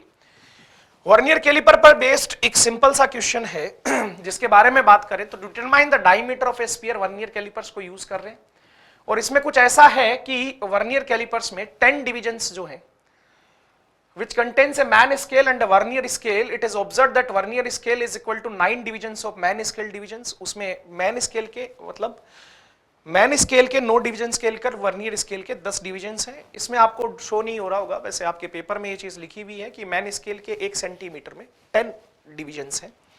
तो हमने कहा यहां से यदि मैं लीस्ट काउंट कैलकुलेट करता हूं ना, देखो आपने को जो आगे रीडिंग दी गई है उसमें ये बोला गया कि वर्नियर स्केल मुख्य स्केल के 3.1 सेंटीमीटर के बाद है और वर्नियर स्केल का छठा भाग मुख्य स्केल के किसी एक भाग से मेल खाता है। तो पाठ्यांक पूछा गया, मैंने कहा पाठ्यांक जो होगा वो 3.1 इंटू में 6 इंटू में लीस्ट काउंट हो जाएगा। यदि मैं लीस्ट काउंट कैलकुलेट करता हूं तो काम बन जाएगा। लीस्ट काउंट होता है 1 MSD माइनस 1 VSD, और 1 MSD माइनस 1 VSD जो है वो 9/10 MSD के इक्वल हो गया, तो 1/10 MSD, और 1 MSD 1/10 सेंटीमीटर के इक्वल है तो 1/100 सेंटीमीटर। तो 6/100 सेंटीमीटर जैसे ही करेंगे 3.1 प्लस में 6 इंटू में 1/100, that data comes as 3.16 centimetre. So according to this second one is the correct answer। चलिए सर अगले क्वेश्चन की बात करते हैं। 5 के बाद the next one is question number 6। चलिए नेक्स्ट क्वेश्चन की बात करते हैं, क्वेश्चन नंबर 6। क्वेश्चन नंबर 6 में बोला गया कि choose the correct option among the following, choose the incorrect option, sorry incorrect बोला गया ना, हमें इनकरेक्ट ऑप्शन को चूज करना है। देखो इनकरेक्ट ऑप्शन की यदि मैं बात करूं, पहला ऑप्शन है कि vernier constant of the instrument is 0.01 centimetre, अभी निकाला अपन ने तो सही हो गया। दूसरा जनरली बोला जा रहा है कि वर्नियर स्केल के n डिविजन्स जो है वो n-1 divisions of main scale के साथ कोइंसाइडिंग होते हैं, बिल्कुल सही बात है। तीसरा वर्नियर कैलिपर्स का प्रेसिजन जो है वो less than the screw gauge, screw gauge के प्रेसिजन से कम होता, बिल्कुल सही बात है सर। उसकी जो परिशुद्धता होती है वो स्क्रू गेज की परिशुद्धता से कम होती है। तो अपन कहेंगे इस केसेस में तीनों ही ऑप्शन जो है वो करेक्ट है। So fourth one is the incorrect answer. चलिए सर आगे बढ़ाते हैं। नेक्स्ट क्वेश्चन की यदि मैं बात करूं तो ये अपने 6 सिंगल चॉइस क्वेश्चंस हो गए। इसके बाद अगला पार्ट जो है that is the multiple choice questions. So question number 1 के साथ अपन शुरू करते हैं। क्वेश्चन नंबर 1 जो है उसमें बोला गया कि एक यंग डबल स्लिट एक्सपेरिमेंट है, स्लिट्स का डी जो है स्लिट्स की सेपरेशन है, capital D equals the distance of screen from the slits, screen से स्लिट्स का सेपरेशन है, और सेपरेशन बिटवीन द स्लिट्स जो है वो स्मॉल डी है। सिंगल स्लिट की वजह से इंटेंसिटी आई नोट है और दोनों स्लिट्स साइज में इक्वल है। तो ये बोला गया कि स्क्रीन पर ऐसे 2 पॉइंट जिनके बीच का सेपरेशन जो है जहां पर इंटेंसिटी 3 आई नोट है उनके बीच का minimum separation 3d divided by 3 capital D divided by 3 into small D lambda, और या फिर 2 lambda capital D upon 3 into small D है। दोनों में से किसी एक ऑप्शन पे देखना है अपने को। तो मैंने कहा देखो मैक्सिमम जो इंटेंसिटी होती है ना, मैक्सिमम इंटेंसिटी होती है 4 आई नोट, तो उसके करस्पॉन्डिंग यदि मैं 3 आई नोट के अकॉर्डिंग बात करता हूं तो it is 4 I note cos square. अब 5/2, 5 जो है ना वो पाथ डिफरेंस है, तो सुनना जरा बात को। 5 जो होता है ना path phase difference that is 2 pi by lambda into delta x, and delta x is d sine theta is y by d. अपन यहां से direct 5 is not the path difference, it is the phase difference. तो यदि मैं 5/2 की बात करूं ना बेटा, so it is pi by lambda y d divided by capital d, value इसमें पुट कर देते हैं तो पाई y d divided by 2d, pi by lambda हो रहेगा साथ में। अब यहां से आई नोट तो कैंसिल आउट हो गया, 3/4 मतलब प्लस माइनस √3/2 कोस की वैल्यू प्लस माइनस √3/2, तो कोस की वैल्यू जो अपने पास आ रही है पाई वाई डी अपॉन 2, 5/2 करना ना, 2 नहीं आएगा, 2 पाई था, lambda into capital d and that value is plus minus pi by 6। इधर ले जाते हैं अपन plus pi by 6 minus pi by 6 ताकि डिस्टेंस मिनिमम वाली डिस्टेंस अपन कैलकुलेट कर सकें। तो यदि अपन यहां से देखेंगे ना तो y की वैल्यू एक साइड तो आ रही है lambda capital D divided by 3 into small D और एक साइड में y की वैल्यू आ रही है minus lambda capital D divided by 3 into small D.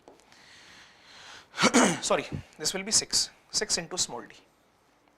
अब देखो स्क्रीन पे जो है ना एक्चुअली में ये वाला केस बन रहा है, यहां पर 3i0 और यहां पर 3i0 है। ये डिस्टेंस है lambda capital D divided by 60 और ये डिस्टेंस है, ये भी है lambda capital D divided by small D. तो इन दोनों पॉइंट्स के बीच का मिनिमम सेपरेशन 3i0 वाला, क्योंकि 3i0 वाले और भी पॉइंट्स होंगे तो मिनिमम सेपरेशन तो इन दो पॉइंट्स के बीच में ही होगा, that is lambda capital D divided by 3 into small D. So the first option is correct answer. आगे के ऑप्शन में यह बोला गया है कि यदि किसी एक स्लिट की इंटेंसिटी डेल्टा आई से चेंज कर दी जाए तो मिनिमा की इंटेंसिटी कुछ ऐसी हो जाती है। तो हमने कहा कि देखो यदि स्लिट की इंटेंसिटी डेल्टा आई से चेंज की तो मैंने कहा देखो इंटेंसिटी जो है वो प्रोपोर्शनल होती है एम्पलीट्यूड स्क्वायर के। तो स्लिट की इंटेंसिटी डेल्टा आई से चेंज हुई तो डेल्टा आई की वैल्यू को 2a इंटू में डेल्टा ए भी तो लिखा जा सकता है if we differentiate I with respect to a. तो डेल्टा आई की वैल्यू मेरे पास कुछ इस प्रकार से निकल कर आ रही है 2a साथ में डेल्टा ए। अच्छा अब मिनिमा के बारे में यदि मैं बात करूं, सुनो किसी एक स्लिट की इंटेंसिटी को बढ़ाएं या घटाएं, मान लो मैंने बढ़ाया तो एम्पलीट्यूड बढ़ा, एम्पलीट्यूड बढ़ा तो मिनिमा का जो एम्पलीट्यूड आता ना that is a1 minus a2। तो मैंने कहा that is a plus delta A minus में a का होल स्क्वायर, क्योंकि शुरू में तो a दोनों का सेम था। तो मिनिमा की जो इंटेंसिटी है दैट इज जो मिनिमम एम्पलीट्यूड है, जो मिनिमम एम्पलीट्यूड दिया जाता है a1 प्लस a2 इसका होल स्क्वायर है ना। तो जो मिनिमम एम्पलीट्यूड दिया जा रहा है दैट मिनिमम एम्पलीट्यूड मतलब अब मिनिमा जहां पर बन रहा था वहां पर एम्पलीट्यूड डेल्टा ए के इक्वल आ रहा है। तो इंटेंसिटी तो एम्पलीट्यूड के प्रोपोर्शनल होती है, मतलब इंटेंसिटी जो है ना मिनिमा की that intensity is proportional to delta a square. अब देखो यहां से यदि अपन डेल्टा ए स्क्वायर देखते हैं ना तो भाई साहब डेल्टा ए स्क्वायर की वैल्यू यहां से देखने पर delta I square divided by 4a square के इक्वल आती है और a स्क्वायर आई नोट जैसा आ रहा है। तो यदि मैं मिनिमम इंटेंसिटी की बात करूंगा then that minimum intensity will be delta I square divided by 4i0। So according to this third one is the correct answer. चलिए सर अगले क्वेश्चन की बात करते हैं। The next one is question number 2। चलिए तो अगले क्वेश्चन से शुरू करते हैं। क्वेश्चन नंबर 2 में क्या बोला गया है कि a non uniform disc of mass small m and radius r hinged at some point and performing pure rotation with respect to hinge। hinge के रेस्पेक्ट में pure rolling motion pure rotation में है ना। Okay, in horizontal plane with an angular velocity omega, at certain instance center of disk is at origin at mentioned coordinate system and velocity of the particle A is this. Choose the correct options। मतलब ऐसा कुछ बोला गया कि ये एक disc है, इस डिस्क में डिस्क किसी एक पॉइंट पर हिंज्ड है और इस पॉइंट A की वेलोसिटी कुछ ऐसी है, मुझे इस इंस्टेंट पर B की वेलोसिटी बतानी है, सेंटर की वेलोसिटी बतानी है और जिस पॉइंट पर हिंज किया गया है उसकी वेलोसिटी बतानी है। ठीक है सर, देखो जी तो इस वाले क्वेश्चन में यदि अपन इस वाले पॉइंट से बात करते हैं, इस वाले पॉइंट के पास जो वेलोसिटी है सुनना जरा उसके बारे में, वो वेलोसिटी है -3 omega r divided by 4i cap plus omega r j cap. मतलब इसके पास इधर वेलोसिटी है और इधर वेलोसिटी है।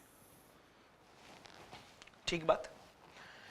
यदि मैं ये कहूं कि इसकी जो रियल वेलोसिटी है वो रियल वेलोसिटी एक्चुअली में यहां से किसी एंगल पर होगी, जिसमें यदि मैं इस एंगल को थीटा कहता हूं तो vy upon vx that is 4/3, मतलब ये यहां से 53 डिग्री के एंगल पे होगा।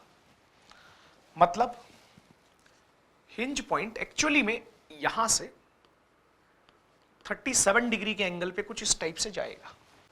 अच्छा जी अब इसके अलावा यदि मैं ये कहूं कि angular velocity of rotation omega है, angular velocity of rotation omega है, तो स्पीड निकालें यदि इस वाले केस से तो बॉडी के उस पॉइंट की जो स्पीड आ रही है that is 9 omega square r square divided by 16 plus omega square r square and that value speed जो अपने पास निकल कर आ रही है 9/16 प्लस 1 दैट इज 25/16 मतलब 5/4 ओमेगा आर।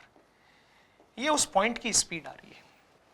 मतलब वो पॉइंट यहां से एक्चुअली में 37 डिग्री के एंगल पर 5r/4 डिस्टेंस पर है। अब देखो, यदि मैं ये कहूं कि ये डिस्टेंस जो है ये डिस्टेंस r है,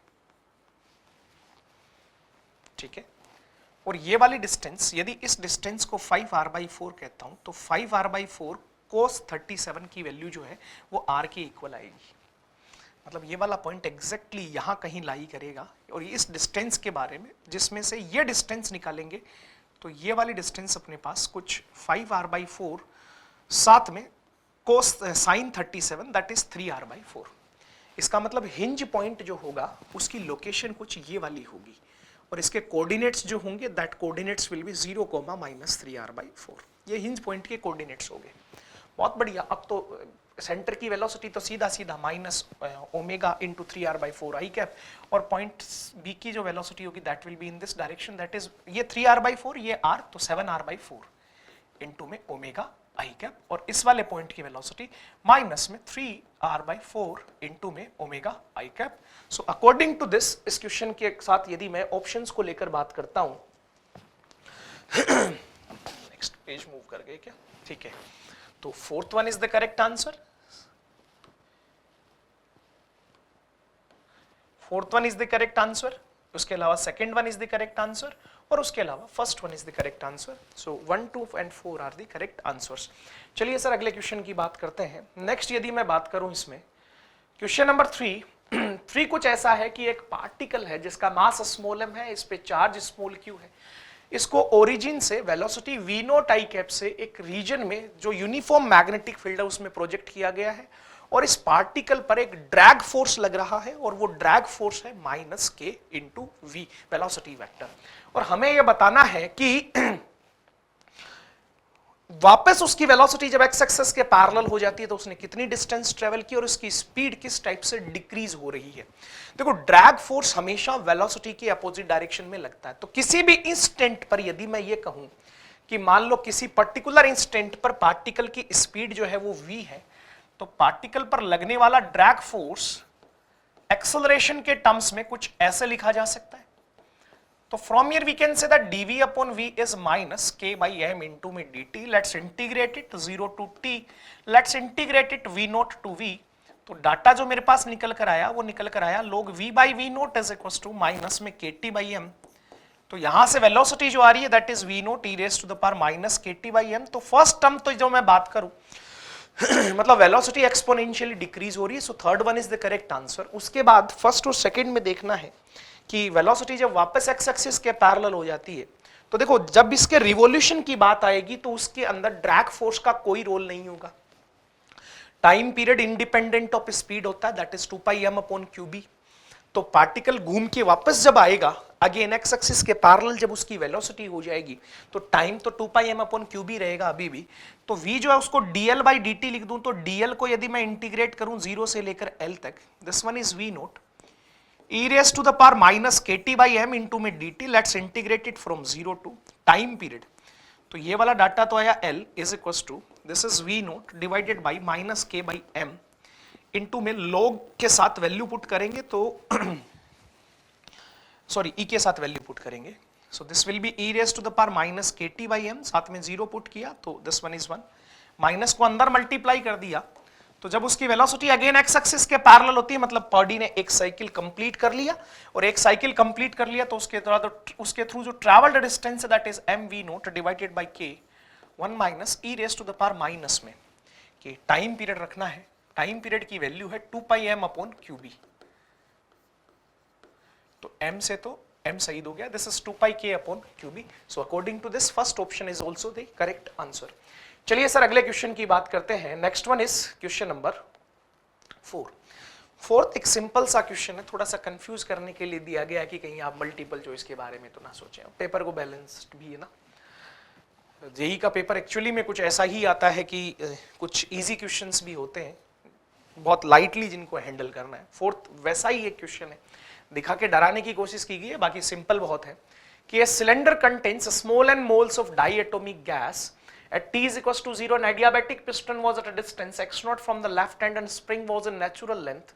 displacement small x of the piston, देखो अब यहाँ पे कंफ्यूज मत होना, एक्स जो है वो डिस्टेंस नहीं है भाई साहब, x is taken for the displacement, x naught is the initial position, x is taken as the displacement. Okay, at time t if heat is given means slowly supplied at a constant rate of w joules per second is related by, मतलब time के साथ उसका displacement किस type से relate होगा।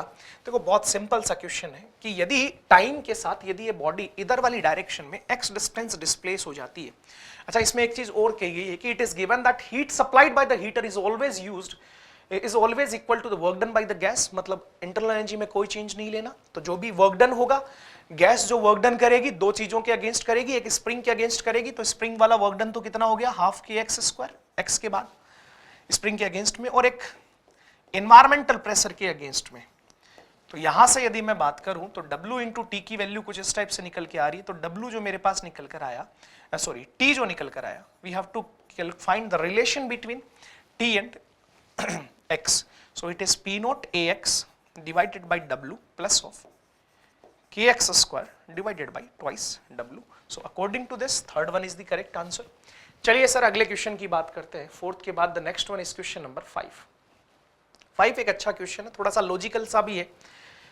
5 में actually में बोला गया that cylinder with insulating curved surface has two flat surfaces of area small a width b and the thermal conductivity k, as is the heat capacity of water, okay, which completely fills the cylinder, इसको completely पानी से भरा गया है, ऊपर की तरफ ये b width और स्मॉल a एरिया का एक सिलेंडर जिसकी कर्ड सरफेस जो है इंसुलेटिंग कर्ड सरफेस है, बोला गया है कि इंसुलेटिंग कर्ड सरफेस है नीचे भी और ऊपर भी, और ये बोला गया है theta naught surrounding temperature, electric heater जो है वो कांस्टेंट हीट से उसको एनर्जी दे रहा है, theta naught initial temperature of water है, रेडिएशन को नेग्लेक्ट करना है, तो हमने कहा जी साहब देखो ऐसा है, सबसे पहला ऑप्शन बोला गया है the rate at which heat capital H is conducted by the cylinder when the temperature inside is theta is given by, कि जब जिस टाइम पर इनसाइड का टेम्परेचर थीटा है तो गिवन हीट जो होगी वो क्या होगी। हमने कहा जी साहब देखो ऐसा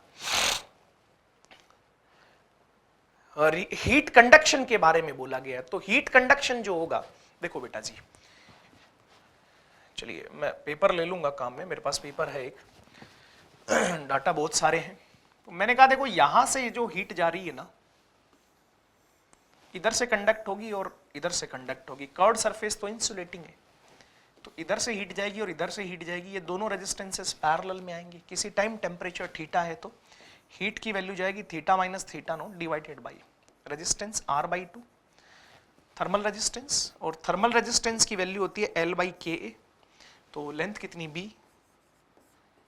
एरिया कितना A, coefficient of thermal conductivity K, तो हीट लॉस जो हो रहा होगा that will be this, so according to this first one is the incorrect answer. फिर उसके बाद सेकंड ऑप्शन में जो बोला गया है, चलिए अपन डिस्कस कर लेते हैं, मेरे पास पेपर रखा हुआ है। सेकंड ऑप्शन में बोला गया the net rate at which heat is generated by this, कि हीट जनरेशन की जो heat is gained by the water, water के हीट गेन करने की जो रेट होगी, देखो यदि मैं यहां से बात करता हूं वाटर के हीट गेन करने की रेट के बारे में, तो वाटर जो हीट गेन करेगा that will B P minus में जो एनर्जी हीटर दे रहा है और जो एनर्जी उसने कंडक्ट कर दी उसको सब्ट्रैक्ट कर दो, तो पर सेकेंड 2AK/B साथ में थीटा माइनस थीटा नोट, ये हीट एनर्जी वो लॉस कर रहा है, तो वाटर की गेन करने की रेट ये हो गई। अब उसके साथ टेम्परेचर और टाइम का रिलेशन भी पूछा गया है कि टेम्परेचर जो है वो टाइम के साथ कैसे वेरी करेगा, तो हमने कहा स्पेसिफिक हीट कैपेसिटी S है, सो it is S into D theta by D T that is P minus 2AK/B साथ में थीटा माइनस थीटा नोट। तो यदि अपन इसको इंटीग्रेट करेंगे यहां से देखो d theta divided by P minus 2AK/B साथ में theta minus theta naught is equal to d t divided by S, तो यहां से टाइम के साथ रिलेशन आ जाएगा और टाइम और टेम्परेचर का रिलेशन जो है इनिशियल टेम्परेचर थीटा नोट बाद का टेम्परेचर थीटा, तो इसके अकॉर्डिंग यदि अपन चेक करेंगे तो third and fourth both will be the correct answer. Integration का पार्ट इसके बाद आप कर सकते हैं, बहुत इजी सा पार्ट है। चलिए बात को आगे बढ़ाएं। Okay sir, so according to this question 2, 3 and 4 are the correct answer. चलिए नेक्स्ट क्वेश्चन की बात करते हैं। 5 के बाद क्वेश्चन नंबर 6 एक थोड़ा सा मतलब मॉडर्न पर बेस्ड कुछ एक साथ 2-3 चीजों के कंसेप्ट पर बेस्ड क्वेश्चन है और हमें इसमें से करेक्ट स्टेटमेंट को चुनना है।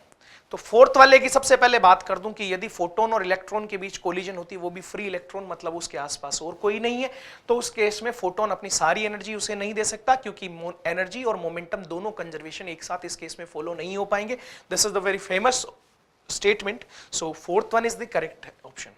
अब अपने को 1, 2 और 3 के बारे में बात करनी है। क्वेश्चन नंबर 1 कुछ ऐसा बोला गया है कि एक डिस्क जो है वो कंप्लीटली एब्जॉर्बिंग डिस्क है, एक सोर्स से रेडियस से डबल डिस्टेंस पर रखी गई है, तो उसके ऊपर लगने वाला फोर्स जो होगा that force will be P/20C। चलिए मैं इसके ऊपर बात करूं, पहले थोड़ा सा डिस्कशन कर लेते हैं। ये पॉइंट सोर्स है और यहां पर मैंने डिस्क रखी है। मैंने कहा यहां से x डिस्टेंस पर dx थिकनेस की एक रिंग ली, जिसके ऊपर कुछ फोटॉन्स गिर रहे होंगे। फोटॉन्स गिर रहे होंगे तो वहां उस पॉइंट पर इंटेंसिटी जो होगी that intensity will B P/4πr²। This is the radius. अब उसके बाद ये जो फोटॉन्स गिर रहे हैं ना, ये फोटॉन्स ऐसे गिर रहे हैं सरफेस पर, ठीक है। तो इन फोटॉन्स का ये वाला जो पार्ट है, ये वाला पार्ट फोर्स में इन्वॉल्व होगा, ये वाला पार्ट चारों तरफ से कैंसिल आउट हो जाएगा, तो फोर्स में इन्वॉल्व नहीं होगा। अब हमने कहा इसके अलावा इसका जो सरफेस एरिया है, that surface area, if this angle is theta then surface area will be also 2πx * dx * cos theta.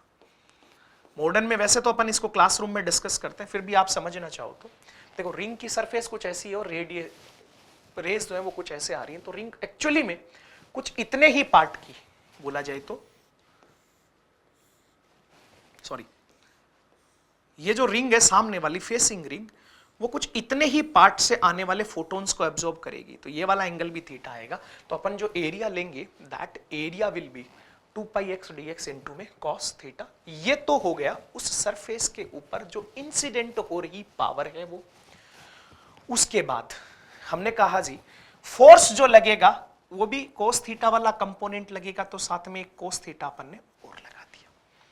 इसके अलावा सरफेस पर देखो पावर जो है वो अपन ने कह रखी है P, तो पावर के बेसिस पर यदि मैं number of photons per second calculate करना चाहूं, तो पावर के बेसिस पर नंबर ऑफ फोटॉन्स जो होते हैं, पावर जो होती है वो होता है number of photons per second dN/dt into में एक फोटोन की energy hc/λ।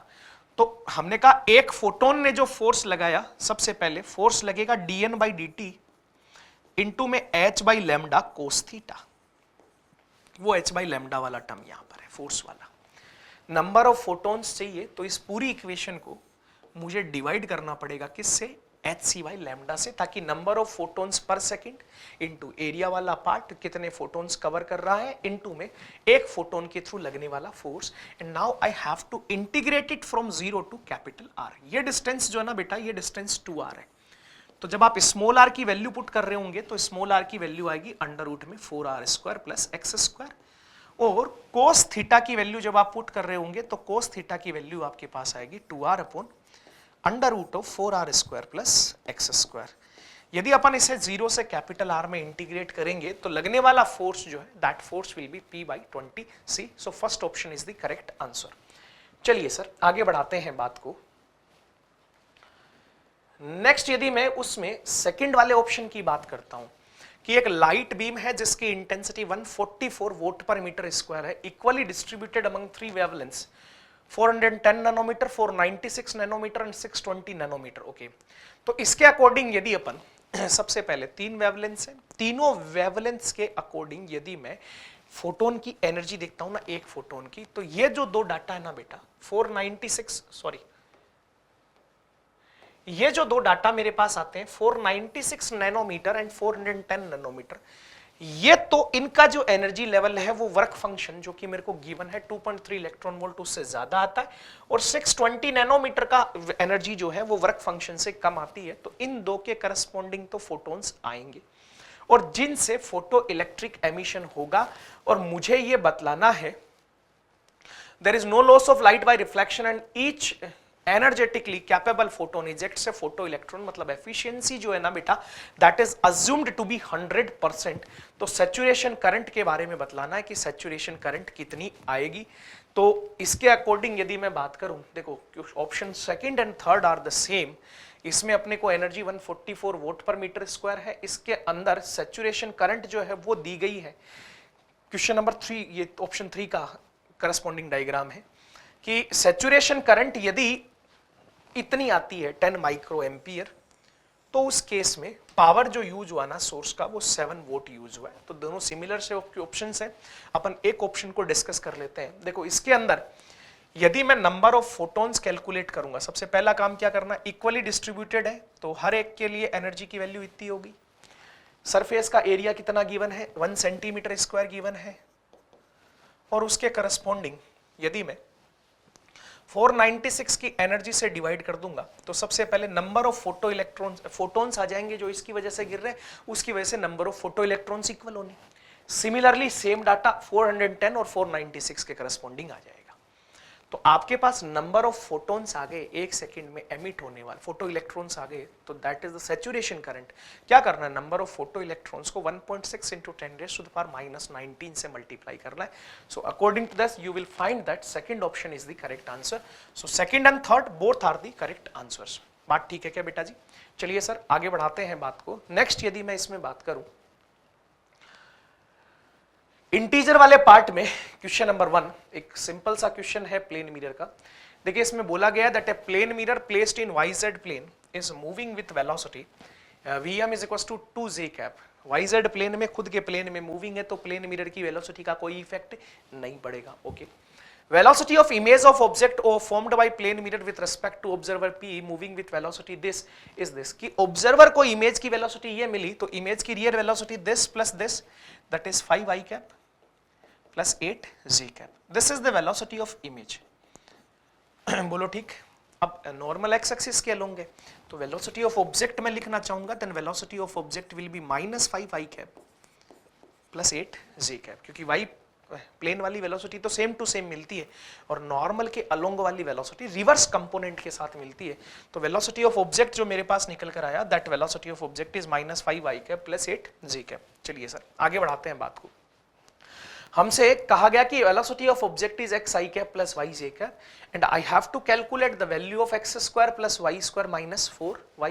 x square plus y square minus 4y की वैल्यू बतानी है। देखो x की वैल्यू 5 है, -5 है तो इस is 25, this one is 64 and this value is 32।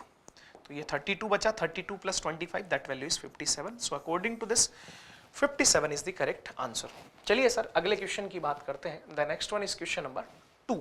Question number 2 में बोला जा रहा है कि एक लिक्विड है जिसकी डेंसिटी रो है और एक कंटेनर है जिसके बेस की रेडियस r है। एक वुडन सिलेंडर है जो कि हाइट h का है, रेडियस r/2 है, डेंसिटी ρ/2 है और इस लिक्विड में फ्लोट कर रहा है इस टाइप से कि ये वाली हाइट जो है h/2 है। मिनिमम वर्क डन बतलाना है एक्सटर्नल एजेंट का ताकि ये इसको पूरी तरह डुबो दे। We have to calculate that minimum work done. तो यदि इस केस के लिए मैं बात करूं मिनिमम वर्क डन को लेकर, तो मतलब जैसे इसको अपन कंप्रेस कर रहे हैं तो जितना ये एक्स्ट्रा अंदर की ओर जा रहा है उतना ही एक्सटर्नल फोर्स बाहर से लगना चाहिए। मैंने कहा मान लो ये सिलेंडर अंदर की ओर x डिस्टेंस से जाता है,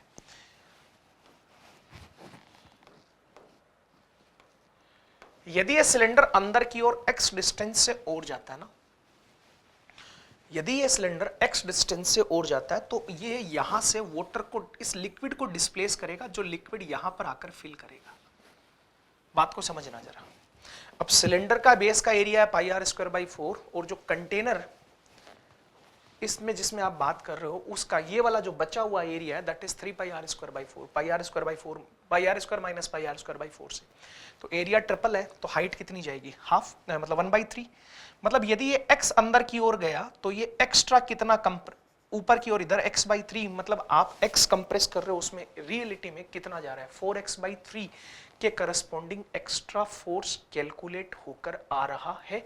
और यदि मैं इसके करस्पॉन्डिंग dx डिस्टेंस और भेजता हूं तो एक्सटर्नल फोर्स की वैल्यू सुनना जरा, क्या होगी एक्सटर्नल फोर्स की वैल्यू होती है FB is equal to V in, बोले तो एरिया तो πr²/4, वॉल्यूम कितना, लेंथ कितनी एक्स्ट्रा गई 4x/3, V इन इनटू में रो लिक्विड इनटू में Z इनटू में साथ में dx डिस्टेंस और भेजते हो तो ये एक छोटे से डिस्प्लेसमेंट dx के करस्पॉन्डिंग, यदि एक्स्ट्रा और x एक्स्ट्रा और गया उसके बाद dx और भेजा तो ये वर्क डन आया।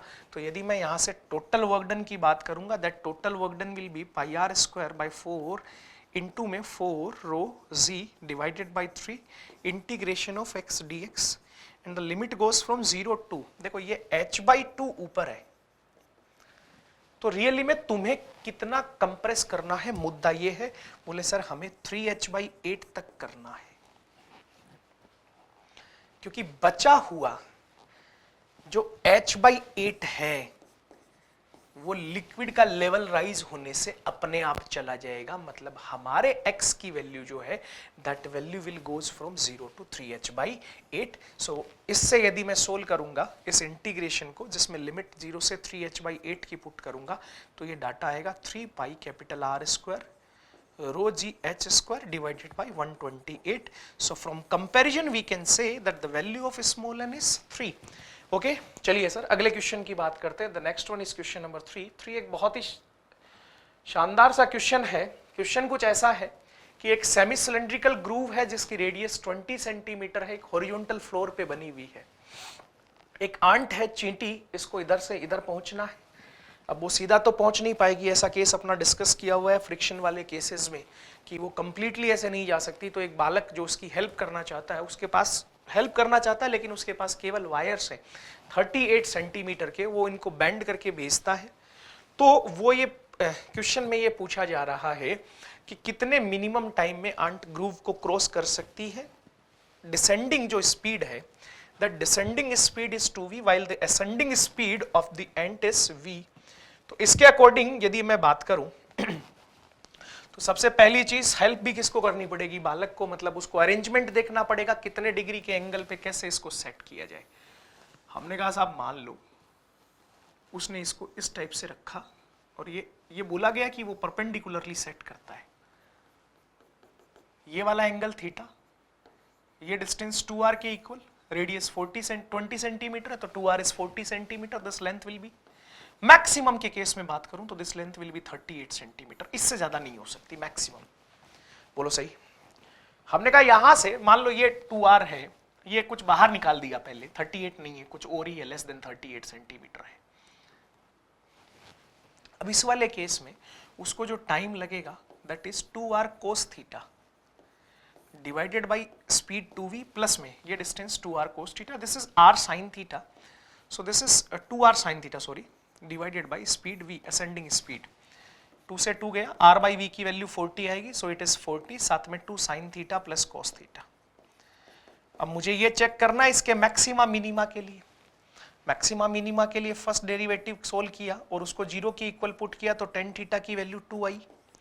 फर्स्ट डेरिवेटिव आता भी कितना है 40 इंटू -2 cos थीटा इंटू में sine plus 2 cos theta minus में साइन थीटा, और सेकेंड डेरिवेटिव के लिए सोल्व करोगे d2t by dt square d theta square, that value comes as 40 minus of 2 cos theta minus of 2 sin theta minus of cos theta। तो इसके according यदि आप ये वाली वैल्यू इसमें पुट करते हो तो बेटा जी सेकेंड डेरिवेटिव नेगेटिव आ रही है, that is corresponds to a maxima not a minima. हमें मिनिमा चाहिए, तो फिर अपन ऐसे केसेस को एंड पॉइंट्स के बेसिस पर करते हैं कि भाई साहब देखो लेंथ जो है वो मैक्सिमा भेजी एक बार, तो आपका 2r cos थीटा जो है वो that will be always less than equal to 38, maximum ये 38 हो सकता है।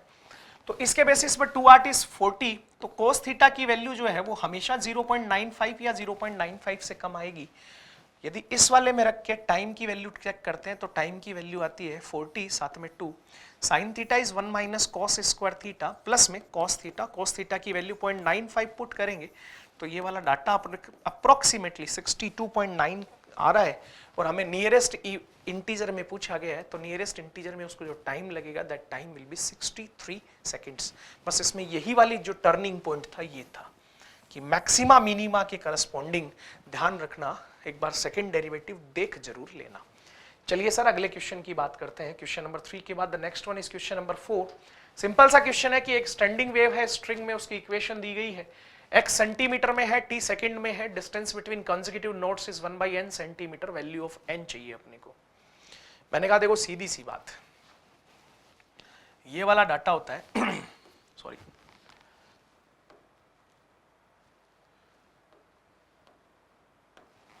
ये वाला जो डाटा होता है वो k होता है, तो k की value 2 pi by lambda, that is 2 pi. तो यहाँ से लैम्डा जो आ रहा है वो 1 सेंटीमीटर आ रहा है। स्टैंडिंग वेव्स है तो कंसेक्यूटिव नोड्स के बीच की डिस्टेंस 1 बाई लैम्डा बाई 2 होती है, दैट इज 1 बाई 2 सेंटीमीटर। और क्वेश्चन में ये बोला गया कि that distance is 1 by n centimetre, so from here we can say that is small n is 2, that is the correct answer. चलिए sir question number 4 के बाद 5th की बात करते हैं। 5th is also a good question. Question कुछ ऐसा है कि एक रिंग है जिसकी रेडियस कैपिटल R है, इस पे यूनिफॉर्म चार्ज डेंसिटी लैम्डा है, एक पार्टिकल पॉजिटिव चार्ज मास स्मॉल m जो है इनिशियली सेंटर पर लोकेटेड है, और इसको एक हल्का सा किक दिया गया है और ये रिंग के प्लेन में मोशन के लिए बाउंडेड है। It is found that it undergoes simple harmonic motion for small oscillation, and if the angular frequency of SSM is 1 by n radian per second, then we have to calculate small n, और ये given है कि that numerically lambda q की value जो है वो epsilon naught r square small m के equal है। चलिए सर तो क्वेश्चन शुरू करते हैं। देखो थोड़ा सा ट्रिकी सा अलग सा क्वेश्चन है। हमने कहा सर देखो इसके अंदर जैसे ही हम रिंग के करस्पॉन्डिंग बात करते हैं ना, जैसे मैंने कहा ये रिंग है, जैसे ऐसे मैंने यहां पर एक गॉसियन सिलेंडर चूज कर लिया, ये कुछ ऐसा सिलेंडर है, ठीक बात है। रिंग के करस्पॉन्डिंग मैंने एक गॉसियन सिलेंडर चूज किया है। अब रिंग इस प्लेन में मेरा गॉसियन सिलेंडर ऐसा है, तो इस गॉसियन सिलेंडर का फ्लक्स कितना होगा, नेट फ्लक्स 0, जितना इन आउट, क्योंकि इसके अंदर तो कोई चार्ज ही नहीं है ना।